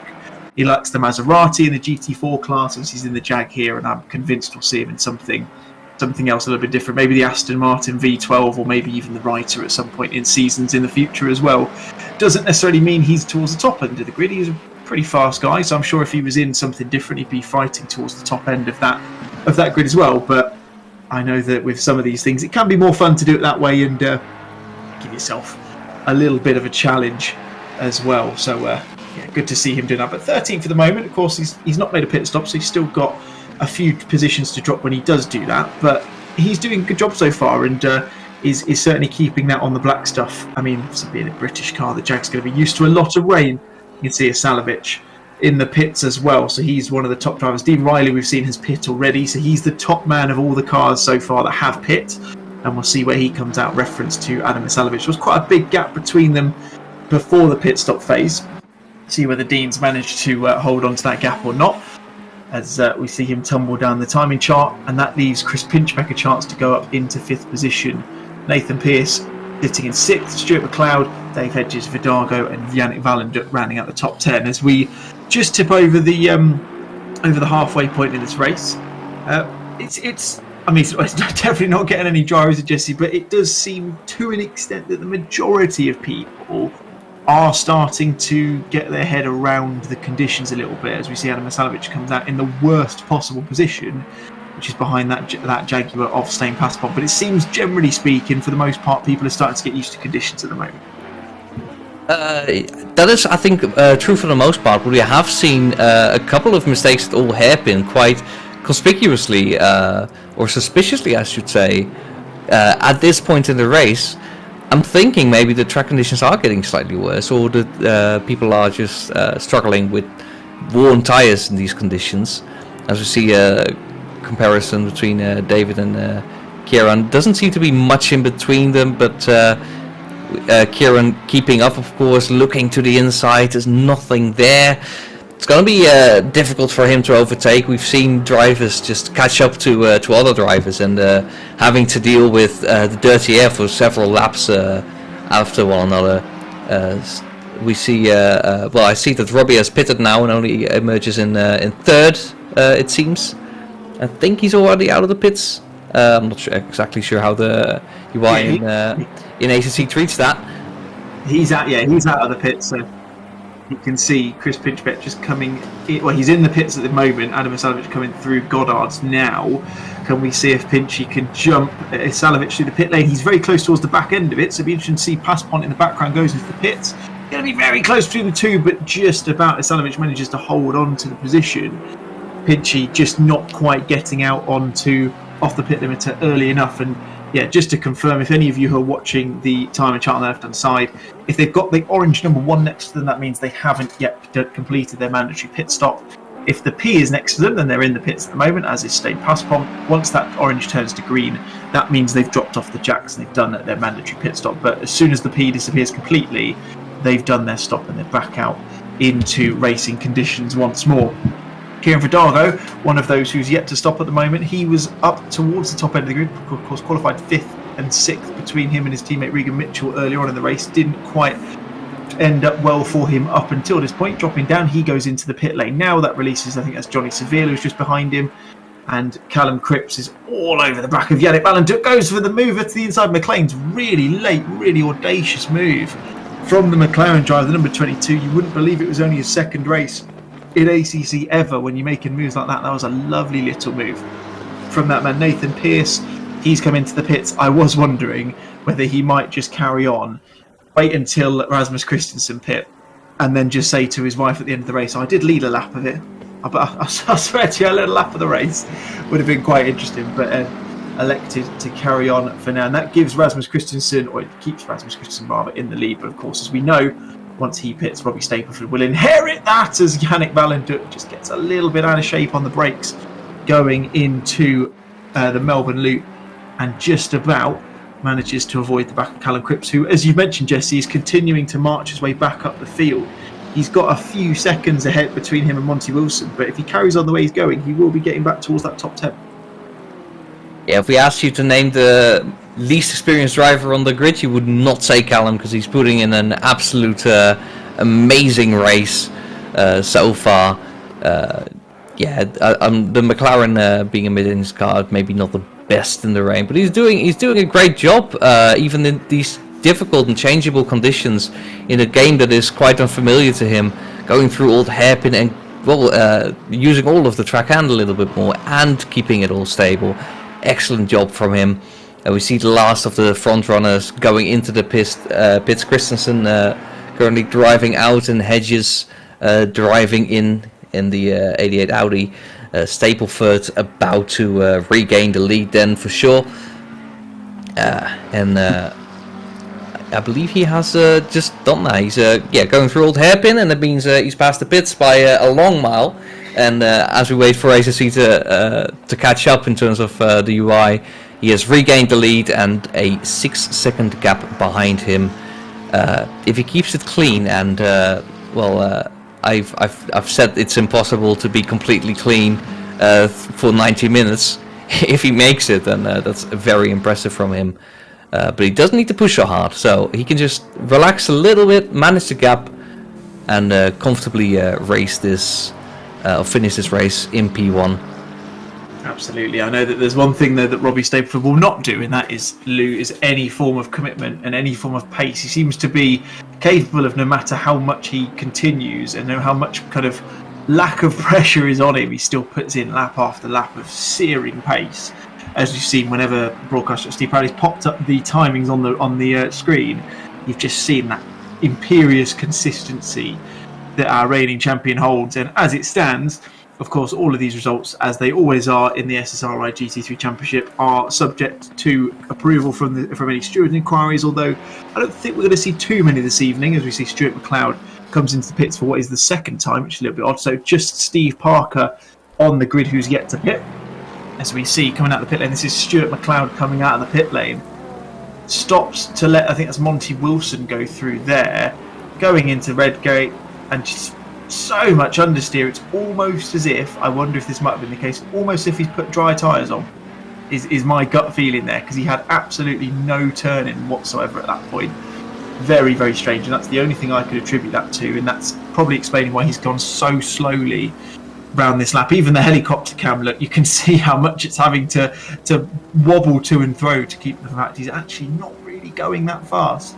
So yeah, must be, I'd imagine he's gone on dry tyres. But anyway, silly mistake, he's back in the pits and he'll carry on. Steve Parker, the only man on track yet to serve his mandatory pit stop. I'm sure that will change at some point soon. But yeah, Robbie Stapleford, as it stands, will be winning the championship this evening. I mean, he will be winning the championship this evening because he's not been involved in any incidents that we've noted so far. So he will continue to take that first place. He will have his hands on the championship trophy and he'll be able to take it nice and easy and have a little bit of fun at Suzuka next week. What that does continue to mean, though, is the fact that we're not limited for action elsewhere, are we, Jesse? Because we've been blessed so far this evening with racing up and down the field, including these two here. Somehow, between Monty Wilson and Nathan Pearce, we can't seem to get them away from each other, can we? They just seem to be nose to tail. Absolutely, they really seem to very attached to each other, constantly close to each other. I don't think that's going to end anytime soon. This is the last stage of the race in the sense that we've had all our pit stops. There's not going to be much strategy. It's now just going to be pure driving, as the rain is going to get ever worse if the predictions are to be believed. And yeah, Wilson's going to have to make this happen on track then. Maybe wait for Nathan to make a mistake. He has done it before. I'm not wishing that upon him, but it can happen. Wilson's going to have to keep it clean, keep it cool, keep it consistent most of all. And of course, putting on slicks, very unfortunate mistake from McLeod. And it's just such a rude awakening when you come out of the pits and you brake and you notice that the car is not slowing down as you expect, and then you look down to your tyres and realize, oh, I'm actually not on wet tyres. I'm going to have to drive very slowly in order to avoid making things worse than they already are. It's kept it controlled, currently in P17. Must be really tough for him, but at least he's going to have a fun race fighting back up the grid. And Wilson's still extremely close to Pearce. Yeah, absolutely. He's done. I mean, he's in a steam company. Declan Bowler mentioned in the chat on the stream that he's done that as well in an endurance race. I'm sure it's something that we all will have done or will do at some point in any sim racing endeavours we take upon. Because, like you say, it's something very simple to do. He's probably expected that his pit stop would have changed it to wet tyres in his strategy window. It hasn't. And as a result, of course, like I say, I mean, we're only assuming, of course, it just looked like that based on the way he went into that first corner. Fortunately for him, of course, at Donington Park, the exit of the pit lane is pretty much directly into Redgate Corner, so he's not carrying too much speed and ending up in the wall as a result. So hopefully he's managed to avoid some damage, just a bruised ego, and he'll carry on. and hopefully got the right boots on now, and he'll carry on and see if he can make any more positions, because he was fighting towards the top 10 before that unfortunate mistake happened. As a result, Nathan Pearce and Monty Wilson are fighting for 8th instead. Of course, he was around this fight just before that happened. And like you say, Monty Wilson was, of course, ahead before the pit stop phase. Nathan Pearce went longer into the race, and as a result seems to have completed a form of overcut over the Bloodline Racing at number 776 car. And as just mentioned there, he's going to have to try and make the move stick on the track as well, which is something he has done once, courtesy of mistake of Nathan Pearce, but he's going to have to try and do it again. And I'm sure Nathan will be thinking in that cockpit of that Lexus at the moment, do not make the same mistake twice. Don't give him the satisfaction of making the move. You're going to want to make him work for it and really force the move to happen on track. We'll see how this continues. 34.5 minutes remaining of this race, so we're just under an hour in. And Robbie Stapleford, as you come to expect at this point, if you haven't been here since the start, where have you been? But Robbie Stapleford leads the way from 7 seconds, the best part of 8 seconds, to Johnny Seville. Rasmus Christensen is another 13 seconds drift. He lost a lot of that in the pit stop phase, it seemed, with Regan Mitchell jumping Dean Riley just before their 2 respective pit stops in 4th and 5th. Adam Misalovic sitting a little bit further back in 6th place. He's got Chris Pinchbeck 3.5 seconds behind him in 7th. And then the 2 people you can see on the screen, one of which is in our front split, who are in the front splitter of, which is Monty Wilson. He sits in 9th, with Nathan Pearce coming into our vision, who's sitting in 8th, with Dave Hedges rounding out the top 10. Callum Cripps is continuing to make a very decent charge back up the grid at the moment. Of course, he started, I think it's P7 on the grid in that number 22 McLaren, but has unfortunately got caught up in a couple of instances, continuing to make his way back up. But at the moment, Jess, he's got around about 6 seconds to Dave Hedges. So yes, I mean, there's 33 minutes left in the race. But you'd argue at this point, it's really going to be a case of, if you want to try and make that time, you're going to need the guy in front of you to make mistakes, aren't you? Which, of course, as we know, is well within the realms of possibility, considering the conditions these guys are driving in. Absolutely, and equally, Wilson has to make sure that he doesn't make any mistakes himself, which are also easily done. And Hedges was going to have time again to really catch up. As we see a comparison here between Robbie and Jonathan. I said earlier Robbie might manage the gap a little bit. That's not what he's doing. He's actually extending the gap, and from 6 seconds it's gone to 8 seconds now. Excellent job so far from him. After the pit stop phase to extend the lead, to keep it so consistent, and that's why he's likely going to be the champion, bar a complete disaster. Back to Wilson then, still behind Pearce. May have to wait for a mistake, honestly. Pearce has been mostly consistent. It's very difficult to overtake. He has already proven to Wilson, and Wilson knows this. And he's probably banking on making a mistake. Really putting on the pressure though, making sure that Ferrari is completely unmissable if Pearce does decide to look into the mirror. Is right behind him going through turn 1. Keeps it very, very clean though. Good exits. Keeps nicely on track. Going through the curves right before old hairpin. Just landing the car, it almost seems, before that. Going through it, keeping it on track. Don't use the AstroTurf too much. Wilson has a wheel on it, but that's okay. If both your wheels are on it, then it's no longer okay. Your car will let you know that. Yeah, it's gonna keep going for a little while. I don't think Wilson is too pressured to make it happen too quickly. He knows Pearce can make mistakes. He's still human after all, and maybe in the last 10 minutes he'll start to feel the pressure of having to overtake, and then we'll see this battle really hit its limit. Yeah, absolutely. You can see so close going into the Fogarty S's, almost pushing Pearce through there. They've got, I think that's Martin Dergala in the Schumi Get Soon Ferrari just ahead of him. He's going to use the chance to go down the inside into the Melbourne Loop. It's 3 wide. That's not out of the way you want it to be, but Wilson gets up the inside. Can he hold on to position? Oh, he's spun on the curb. Oh, it was so close to getting the move done. He had the perfect position to do it. And unfortunately, just a little bit too hungry on the power, thinking he's in the dry. Of course, he's in the way. He's caught a puddle and spun it coming out of the Melbourne Loop on towards the back straight toward Gollards. Unfortunate for him, You can see there that was so close to him too. Got perfect move at the inside. Used Martin Dergala, the back marker, with absolute perfection. You would say, using him to just put himself in the middle of the two. Had the move done. Just had to keep it pinned and keep it in a straight line. Didn't. Drops back and has lost what he's lost about 3 seconds in the process, and as a result, is dropping back towards the clutches of Dave Hedges. He goes wide. That's Martin Dergala off in the background as well. And you can see here we're back into the cockpit. We're in the cockpit for the first time of your current race leader, Robbie Stapleford. You can see what it looks like when you're leading the pack in this race. Of course, he's coming up to some back markers. That is Simon Wilkes in front of him, I believe. It's not going to be Anna Masalovic, because I refuse to believe he's lapped everyone up to 6th already. Just look at the sideways action through the old hairpin, keeping on his toes. I told you he wouldn't be having any sort of relaxing time in the cockpit of that McLaren 720S. He's catching every single curve as perfectly as he can. Look, sideways again, going through McLean's up the hill towards cockpit. You see there's that blind apex, so difficult to hit. You want to try and get as much curve as possible on the power as early as you can, seesawing that wheel from side to side to try and get the best exit possible. Going down the back straight, going now Starkey's down towards the faulty S's. Really, really easy place to get a track cut warning here if you go a little bit too aggressive on the curve. Looks like he's got it all fine there. He's coming up to the back of Simon Wilkes, goes down towards the Melbourne Loop, braking downhill. Really, really tight, probably one of the slowest, if not the slowest corner on the track. Double apex, gets the exit perfectly as he comes out of there.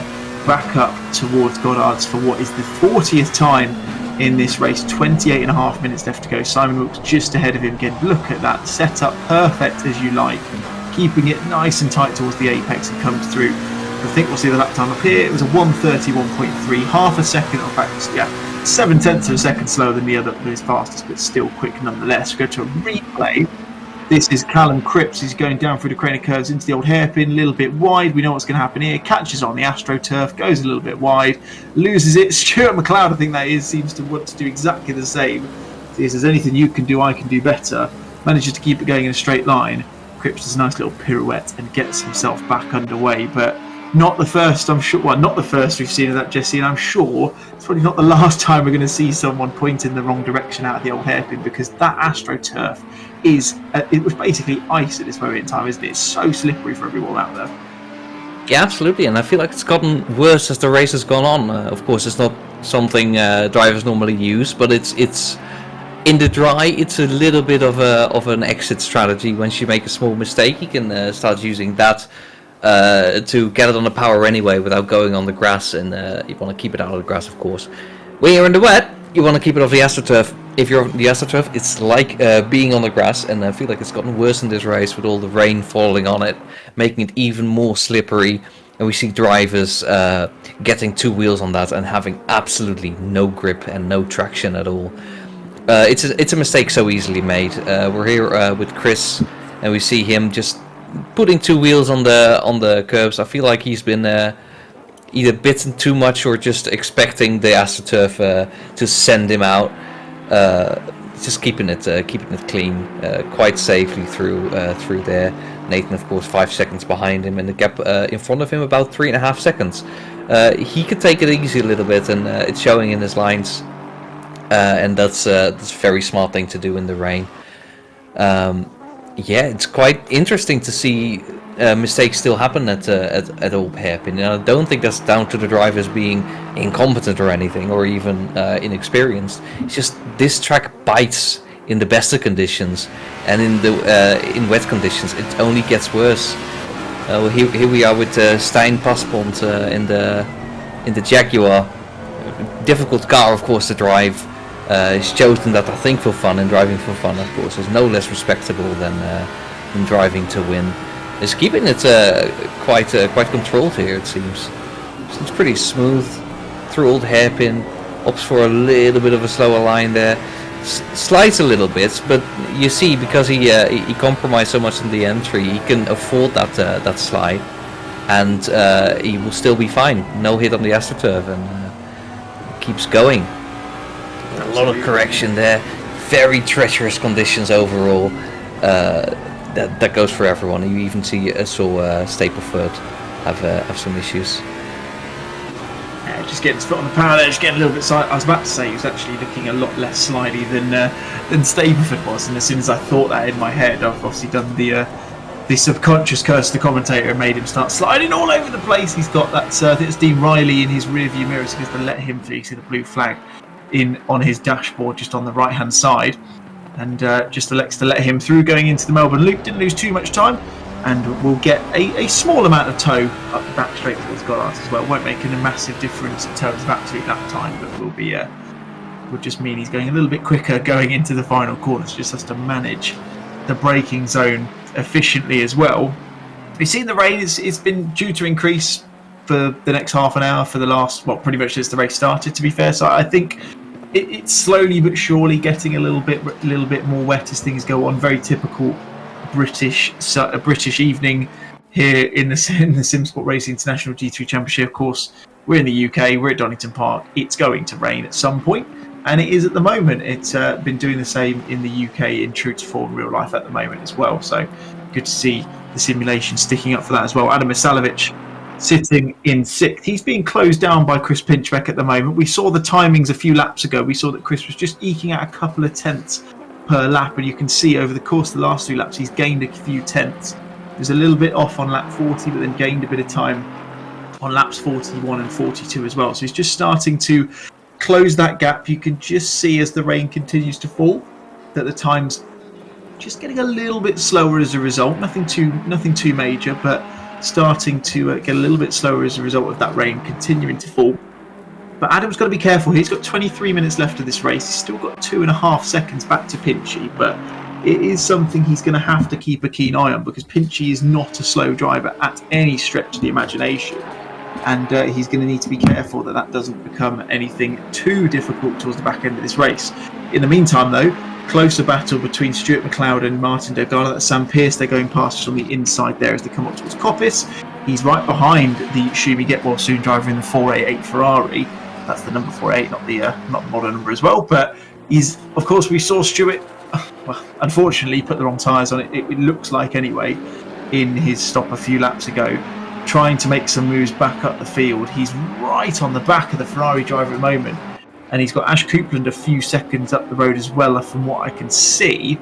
But just going into the Melbourne Loop, looks to try and go for that switchback move. Not going to work on this occasion. Just didn't have that differential, and Martin just kind of covered the inside apex of that really nicely as well. So he's going to have to try something a little bit different to make the move on his Ferrari compatriot as they carry on for another lap. That's Yannick Valenduk who's ahead of them, so he's a lap ahead of these guys. So they have dropped back a little bit, of course, subject to a couple of the incidents we've seen so far. But Stuart's got, he's got plenty of time, hasn't he? He's got loads of time. 22 minutes left to go. He's within half a second. He doesn't really need to rush this move, does he? He could potentially catch someone. In fact, no, he's probably got no chance to catch him, because Martin Dodde is 35 seconds behind Ash Coupland. So realistically, this is the last position that McLeod could make.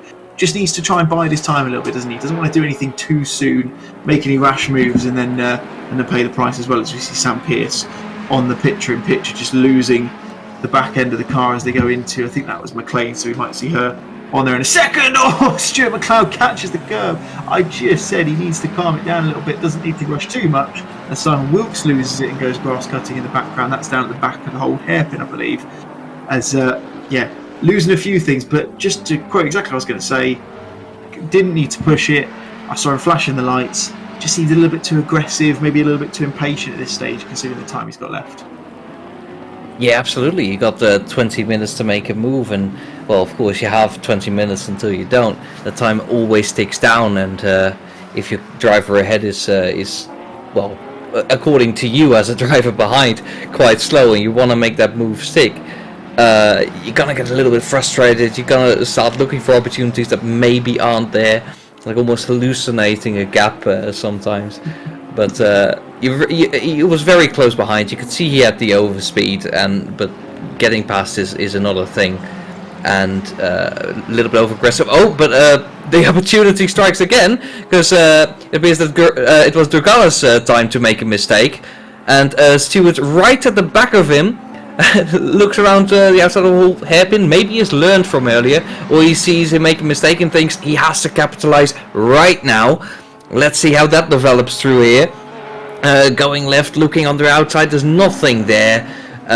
Brakes a little bit later, and yeah, we see Stapleford lapping him, so he has to move aside. I'm not sure if that was by choice. Maybe he missed his braking point a little bit. In the end, he's let him pass, and if he's smart, he might find a way to use Stapleford to get past his rival there.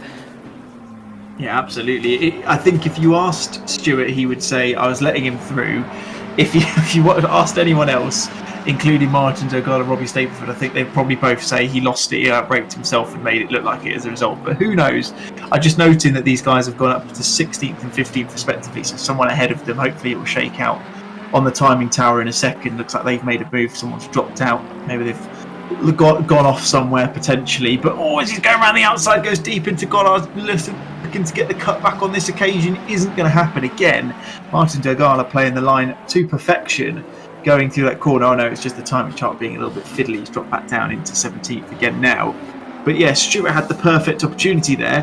He obviously lost a bit of time before, as you see. I think that's Ash Coupland, I believe that is, who's gone off down. They're coming up towards the coming up the Schwantz curve up into McLean. So starting to drop a little bit closer towards these guys. If they continue to battle, it won't really make much of a difference. But if Stuart can get past, he'll be fixating himself firmly towards the times of that Aston Martin of Ash Coupland in front of him. But of course, he's got to get past this guy first. He's got to get past Martin Dogale, and Martin is not making it easy for him at the moment. He's putting that car, Jesse, in all the right positions, isn't he? He's putting on what I would argue is a bit of a defensive clinic. He's not quick. He's definitely not quicker than Stuart McLeod, but he seems to know exactly where to put the car to make it almost impossible for Stuart to make the move. It goes very deep. That was very big. Gone through there. He's going to have to give the move back. I mean, he has no choice, even if that did slow him down. There's a very Verstappen move, I hear Steve proudly saying in my ear from his broadcast director. It was a very aggressive move. We can tell he's a bit of a Hamilton fanboy for hearing that sort of thing.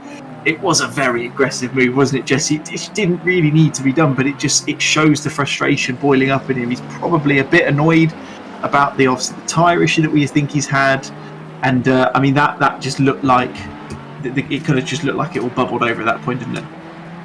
Yeah, and of course he was a little bit on they were on the inside of the track for the next corner. That was never going to happen. He had to either look around the outside, which he understands was also not going to happen. So he decided to commit to the inside, which was grass at that point. Gave the position back, but once you're on the grass, that's all you can do. He's surely frustrated, as you can see by him shaking the wheel. I'm not even sure if that's with himself or with the driver ahead of him, because the driver ahead of him, Martin, has kept it very clean. Has indeed put up a bit of a masterclass. I feel like he's driving better when his opponent's close behind him, because he's just faultless at that point. It's quite impressive. And we see Simon Wilkes here, right behind Cripps. Yes, I think he's probably caught up to him, going through old hairpin. Well, he's had a couple of offs, and we're about to see another one, but he's kept it quite clean there. Yeah, he's had a tough race, I feel like, Wilkes, but surprisingly still in 13. Excellent pace then, and besides some mistakes that we have caught, he's been quite good with this car. And not really catching to Cripps right now. There's a decent gap there. He's doing a good job. And what do you think about that, David?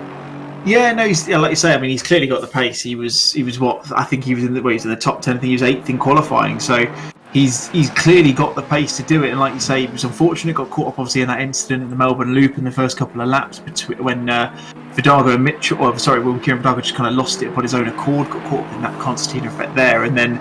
It is just unfortunate these conditions have made it difficult for everyone, and he's one of those who's just fallen to Sept to a couple of little mistakes here and there, gone on the grass, dipped a wheel where it shouldn't be, and maybe a little bit too heavy on the allowed pedal and spun the car off as a result. So if he'd have kept it clean, I'm sure we'd have seen Simon in the top 10, but unfortunately, just like I say, caught up in a few incidents, some his fault on his own, some, like I say, just caught up in the wrong place, wrong time. But this will be. I think it might still potentially be a bit of a confidence booster for him, because he's clearly proven tonight he definitely does have that pace, because he's closing in on everyone around him, and he's doing a good job as a result. And just to call back to the message from the SSRI guys in the chat as well, it has been a fantastic display of midfield dominance in this race so far, because they've put on a fantastic show for us. We've not exactly had much to chat about at the front end, because it's been as you were the entire way through, barring pit stops and things like that. So Robbie Stapleford still leading the way, now by 9 and a bit seconds from Jonathan Seville in second place. Rasmus Christensen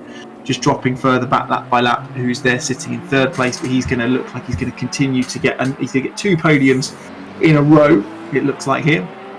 But otherwise, we've seen some fantastic battling up and down the field regardless, and that's Johnny Seville going past Martin Dergala there, and that is Stuart McLeod right back on the case again of the Schumi Get Well Soon car, and as a result is looking for a move down into Redgate, very close. Oh no, just a little bit. Fortunately, I was going to say Dergala's managed to hold on to it, he hasn't, but fantastic sportsmanship from Stuart McLeod. Just going to wait for Martin to get back onto the track. Really good to see that. Not what he knows, he's made the mistake, he knows he's got a little bit too deep and hot and heavy into the first corner, made the move, didn't quite come off, but as a result was just waited for his rival to come back on. We love to see that. And speaking of that great sportsmanship and great racecraft that we've seen so far this evening, if you do want to get on this track, there is still one round left. Of course, there's only 2 positions left on the grid for this championship, I believe, between now and the next one. But of course, there will be more championships, and the GT3 championship will return after season 7 has finished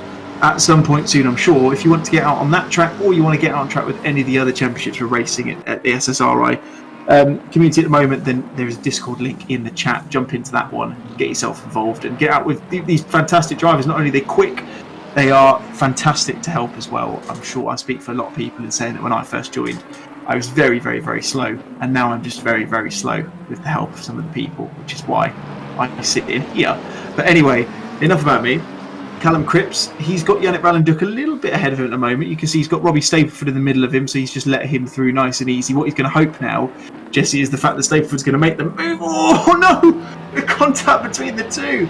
Oh, I thought that was going to be curtains for Robbie Stapleford there. I thought he was going to lose the car, but fortunately, despite the fact he was on the receiving end of a biff, I suppose you'd call it, from that ginormous Bentley, he's managed to keep it pointing in a straight line. Otherwise, that could have been very detrimental to his race this evening. Yeah, absolutely, and putting Yannick a little bit on the outside of turn 1. His teammate has now made the move stick. I'm not sure if that's how teams are supposed to operate, but of course he had the right of the position. He just decided to send it to the inside, and I feel like Yannick has turned in just a little bit early. We see Slato having a little bit of an excursion. I think that's old hairpin again to blame. It's the most bloody corner this evening. A lot of mistakes happening there, and now letting this train of Stewart and Martin go through. He's still battling, still going at it. It's the battle that will never end. It wouldn't, at least, if we didn't have a time limit on this race. Only 12 minutes to go. Stewart, it's really, really close, and I think he knows he has the pace, but he has shown excellent sportsmanship, waiting for, I think, what felt like a minute to him, I'm sure. But and we see him around the outside being pushed wide a little bit. Goes back on track, pushes back a little bit, when they're side by side through the hairpin, a little bit rude, but they keep it relatively clean. I don't know what to make of this. Like, it feels like they're driving way too harsh, but it's a mutual understanding, it seems, that they are. Robbing is racing, and this is just how they're gonna drive with each other, as they are seeing the blue flags. I'm not sure if that was a dirty battle or an excellent battle. What do you make of it, David? Oh, it was an interesting one, wasn't it? I think the first one, it looked to me like Dergala got a little bit of a dodgy run out of the S's, and then was obviously under a bit of pressure.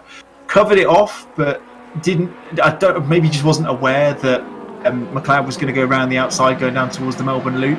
The second one, it just looked like one of those where it was almost, it's just the laws of physics, isn't it? It's just, they've gone into each other, they've gone away, and then naturally they've gone back to where they expect to be, and they've just bumped each other again.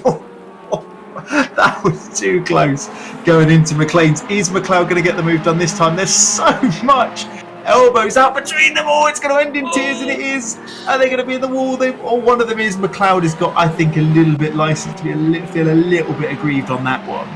I was just going to go back to he's gone. In fact, he's immediately gone into pits. It looks like he's going to unfortunately have to retire the car. I'm sure there's going to be some words between the two of them if they cross each other in the paddock after the race. Unfortunately, the one in the Melbourne Loop, it was a little bit aggressive from Martin Dergala, just running him out of room. But again, he's allowed to do that if he's not overly aggressive. He just opened the steering a little bit, it seems. So you can't really blame him too much for that. But that last one, that looked a little bit more aggressive than normal. Pushed him out, didn't give him the chance. Should have given him a little bit of space on there, and didn't. And well, we knew that one of these battles that we've seen so far this evening was going to end in tears.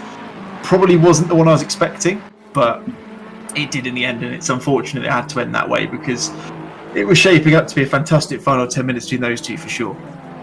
Yeah, McLeod was pushed entirely off track there, all four wheels on the grass, and well, when it's wet, you absolutely have no grip at all. Even in the best conditions, it's quite difficult. But there was nothing there for him. Ooh, Sam, ooh.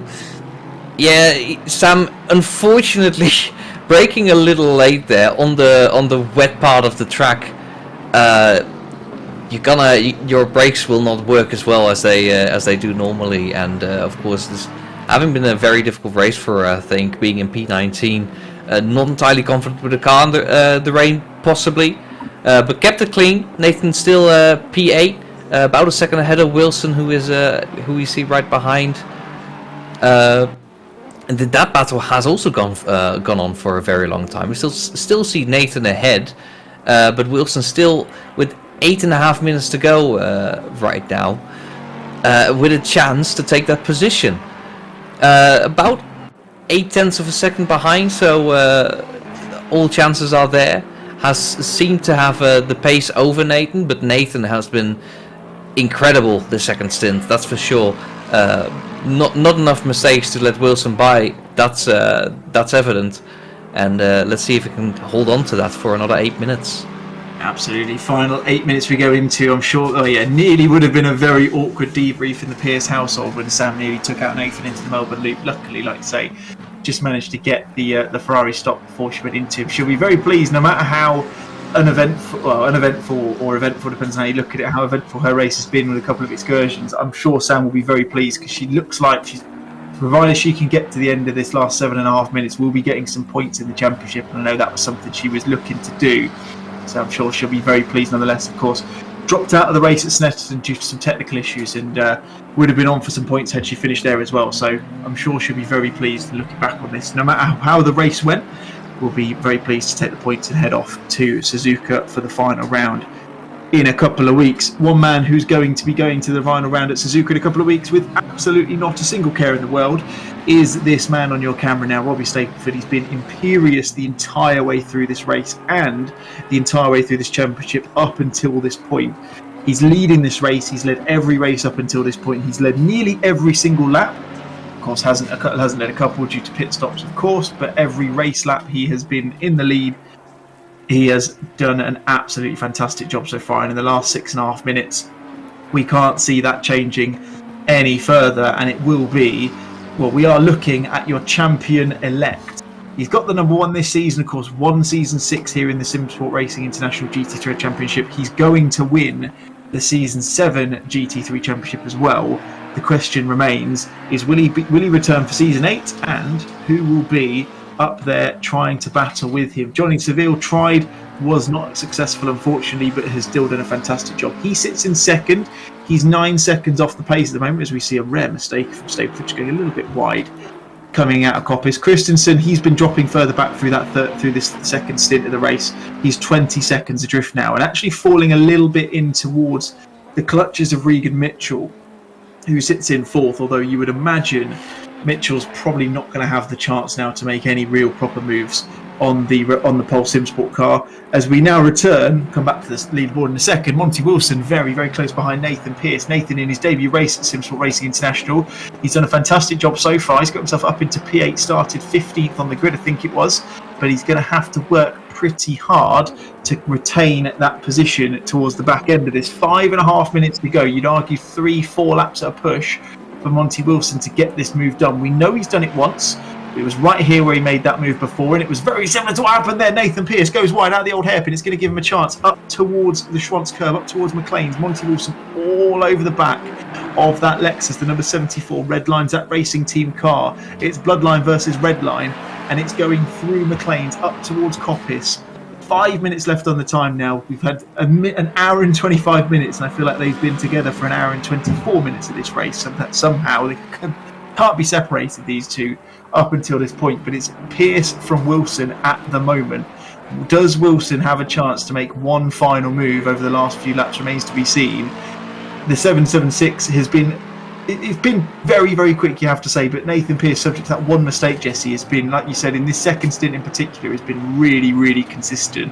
And he's just got to continue for a couple more laps, and he will hold on to that 8th position, which I'm sure for his debut he'll be very pleased with.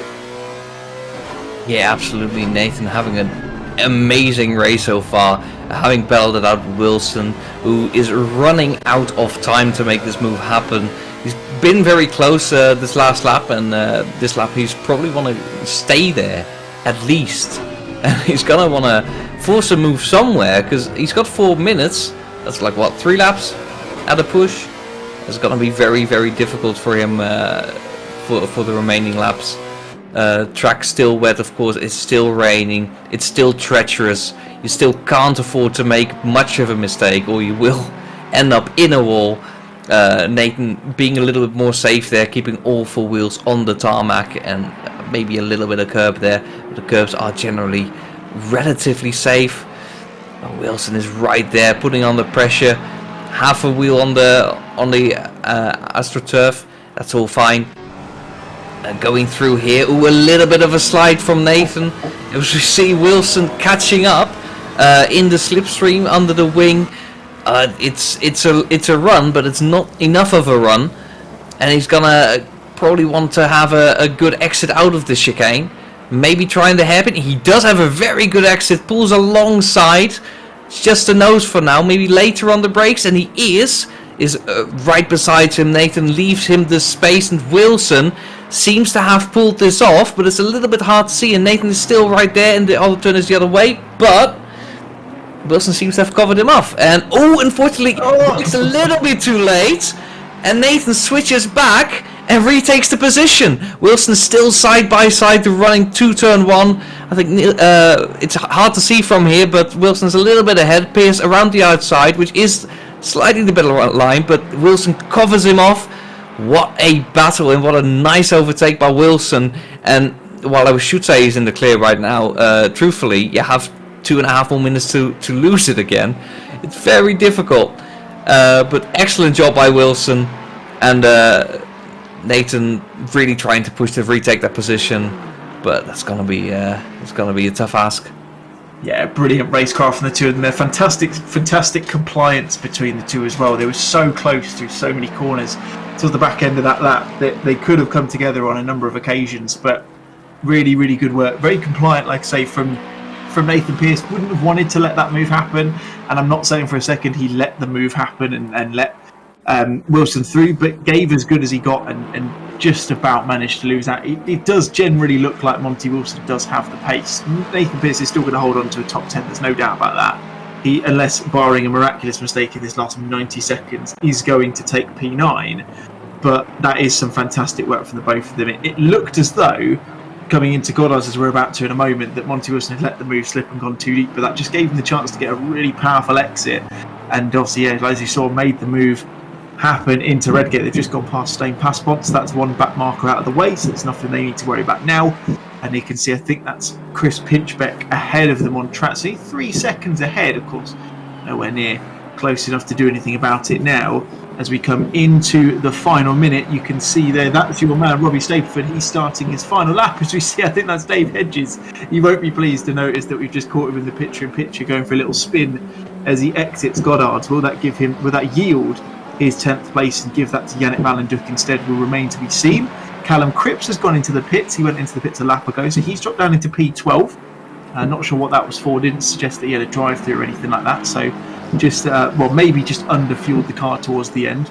But Robbie Stapleford, in your picture-in-picture, started the final lap. He's coming up the hill towards McLean's. You can hear it in the background on my end. Fireworks already started for Robbie Stapleford, it seems, a week earlier than scheduled, but it looks like he's going to be coming home to take the championship and the race win and the fastest lap and the pole position. It's the Grand Chelem for him once more, 5th in a row, obviously assuming that no one goes around and does a faster lap than him or he loses the lead now, but he's in a pretty confident position as it stands. The timer hit 0 as he goes through the Fogarty S's for the 59th and final time. Comes down towards the Melbourne Loop. He's got 12 seconds, I think it is, to spare to Jonathan Seville behind him. So he's got a comfortable about 13 and a half seconds. Comes through the Melbourne Loop for one final time, up towards Goddard's to finish this off. It's going to be another consummate display for the young man at Zancho Simsport, our reigning champion, and who is now our champion for Season 7 elect, sweeping across the line. Robbie Stapleford takes the win in round number 5 of the Simsport Racing GT3 Championship. Fantastic effort from him, imperious from start to finish. Jonathan Seville will come through in second place, and Rasmus Christensen, his Pole Simsport teammate, will round out the top 3, and that will put them in a really, really powerful position going into the final round at Suzuka for the Constructors' Championship. Regan Mitchell was closing on Christensen, but not by enough in the end. He's going to come through in 4th position with Dean Riley, a distant 5th at this point. Would have been disappointed to lose that position to Regan in the first stint. Adam Isalovic, fantastic drive from him and from Chris Pinchbeck behind to come through in 6th and 7th place respectively. Of course, we saw Monty Wilson, making the move on Nathan Pearce. He comes through in 8th, Nathan in 9th place with Dave Hedges. Despite that little spin on the penultimate lap, will come through to finish in 10th place. And then Yannick Valenduc, Callum Cripps, Simon Wilkes, Stane Paspon, Ash Coupland, Martin Dergala, Rob Jackson, who we've rarely seen anything of this race. It's a very quiet and uneventful race for the Aston Martin driver in the Martini livery car. Steve Parker, Sam Pearce getting our first points of the season, and Zlatko Pavlovic finishing the rounding off the drivers that finished. Jesse, that was a fantastic race from start to finish. We didn't get the battles that we were hoping for at the front end, but we were definitely treated to some fantastic racing up and down the field tonight, weren't we? Yeah, absolutely. No battles at the front end, maybe, and of Stapleford, of course. Like, there's no measure on that man. He's fast beyond belief, and nobody could catch him, as he has been, as it has been for this entire season. Excellent job from him. Winning a race is hard enough in ACC, and to win all of them in such a fashion is quite incredible. Well done to him. My congratulations to him, and congrats to everyone for a very good race. Some very nice battles that went hard but fair most of the time. Very clean overall, and I've been really happy to join this race, even if it was on such a short notice. No, it's been fantastic to have you, and a fantastic start to the journey. Of course, 5th round of the season. Robbie Stapleford, like we say, took the win there, as we come to expect. But as we go to the highlights, they'll be in the background as we go through the interviews with the top 3. As we finish off the broadcast, you see it wasn't actually all Robbie's way. He was very close to losing first position as he went through the first couple of corners, so manages to hold on to it. But we'll hear from himself, from Rasmus, and from and from Johnny Seville in just a second. In fact, we can hear from them now. We'll go to our race winner and, well, we can only assume championship winner as well. Robbie, another, an imperious race from yourself. Not quite the margin that we've come to expect, but it seemed relatively easy out there from what we could see. What was it like from your perspective with the rain coming down tonight? Happy Halloween. Really good. I quite enjoyed the wet round Dodde. It was, obviously it's a tough track because you pretty much take the curves, and the curbs are just dead slippy. Jonathan stayed with me for quite a while, and then after the pit stops, it just seemed to be able to make the gap a bit bigger and just pulled away a bit. But yeah, really good race. Really had fun. Now, one thing we did say, in fact, no, before I say that, I would like to officially, well, I say officially, but it's all but officially, congratulate you on winning the championship here in the Simsport Racing International GT3 Championship. So congratulations on that, first and foremost.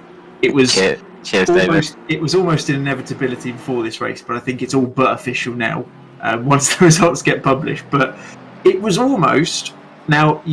I'm interested to hear what you say about this, but it was almost nearly thrown out the window when you were lapping a back marker, one of which was your teammate Callum Cripps, where you had a little bit of a coming together with a rather large Bentley as you went into the first corner. Were you worried at that point you were going to spin off and lose any positions? Because you managed to hold on to it quite well.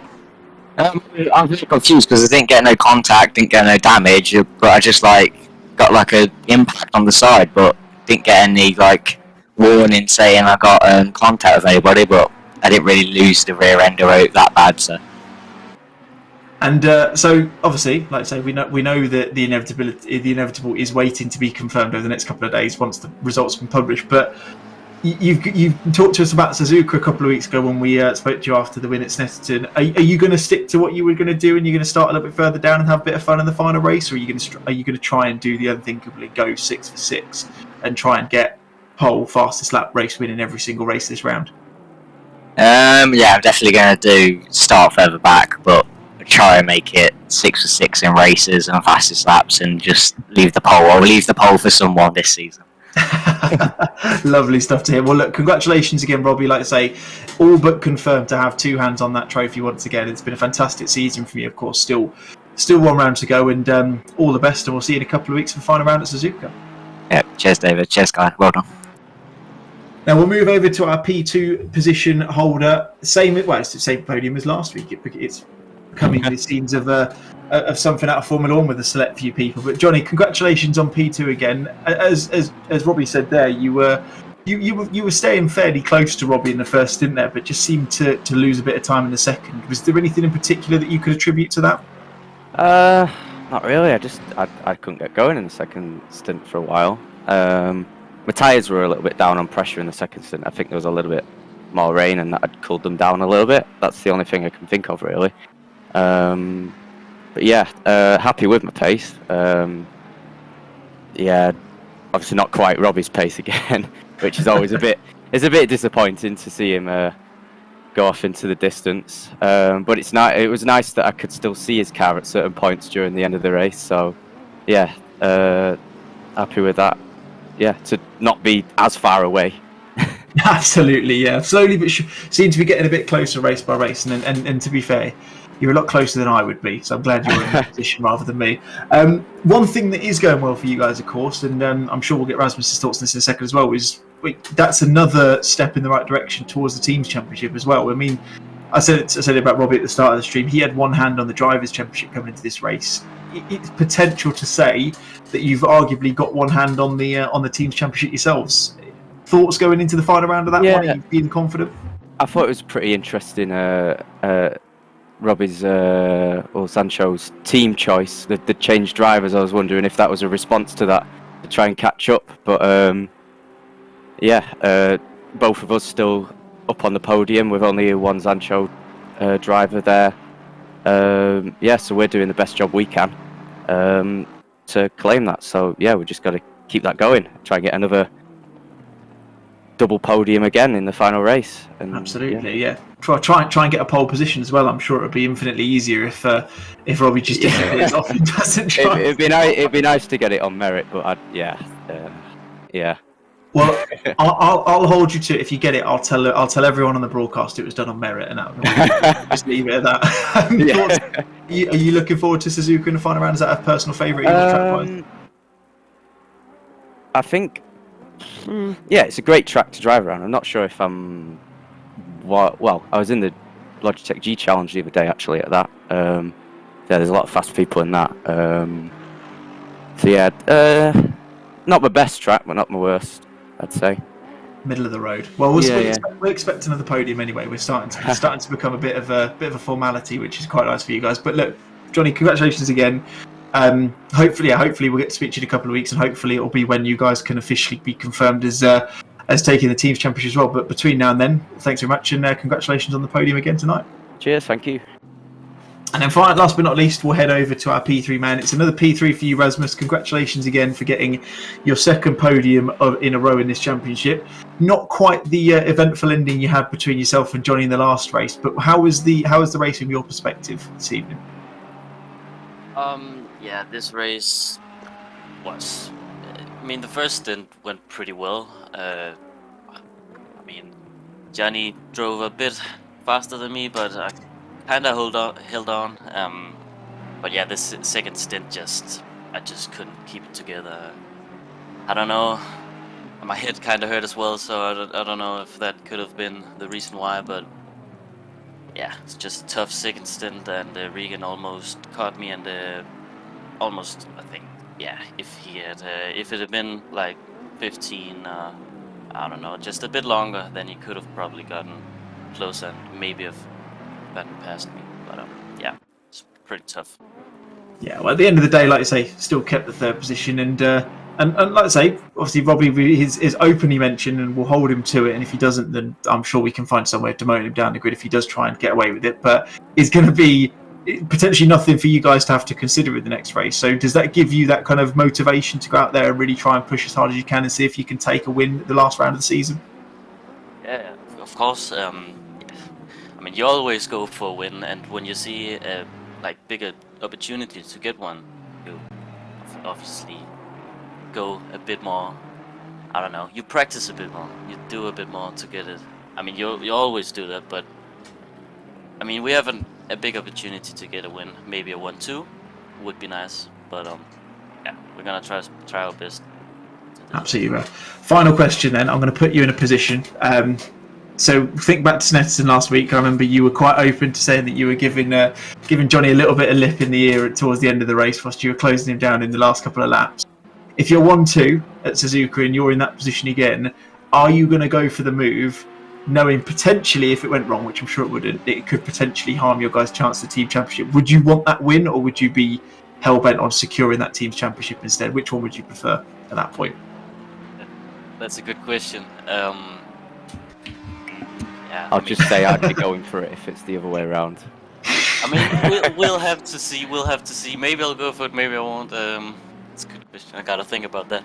hopefully we'll get an answer to it in a couple of weeks. But look, guys, Erasmus, congratulations! Like I say, another podium, so really becoming a strong suit for you guys. And like I say, a nice formality to get to chat to you guys every week. Hopefully, we'll get a chance to chat in a couple of weeks as well. Like I say, once you've potentially got both hands on that team's championship. But best of luck over the next couple of weeks in the practice, and we'll see you at a couple of weeks at the final round at Suzuka.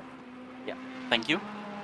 Brilliant. Well, lovely to hear from our top three there. Fantastic to hear from them as always. Same podium as last time out of Snetterton, but by no means a boring race nonetheless. And like I say, we've had some fantastic action up and down the field. Jesse, of course, your first race commentating the GT3s at SSRI.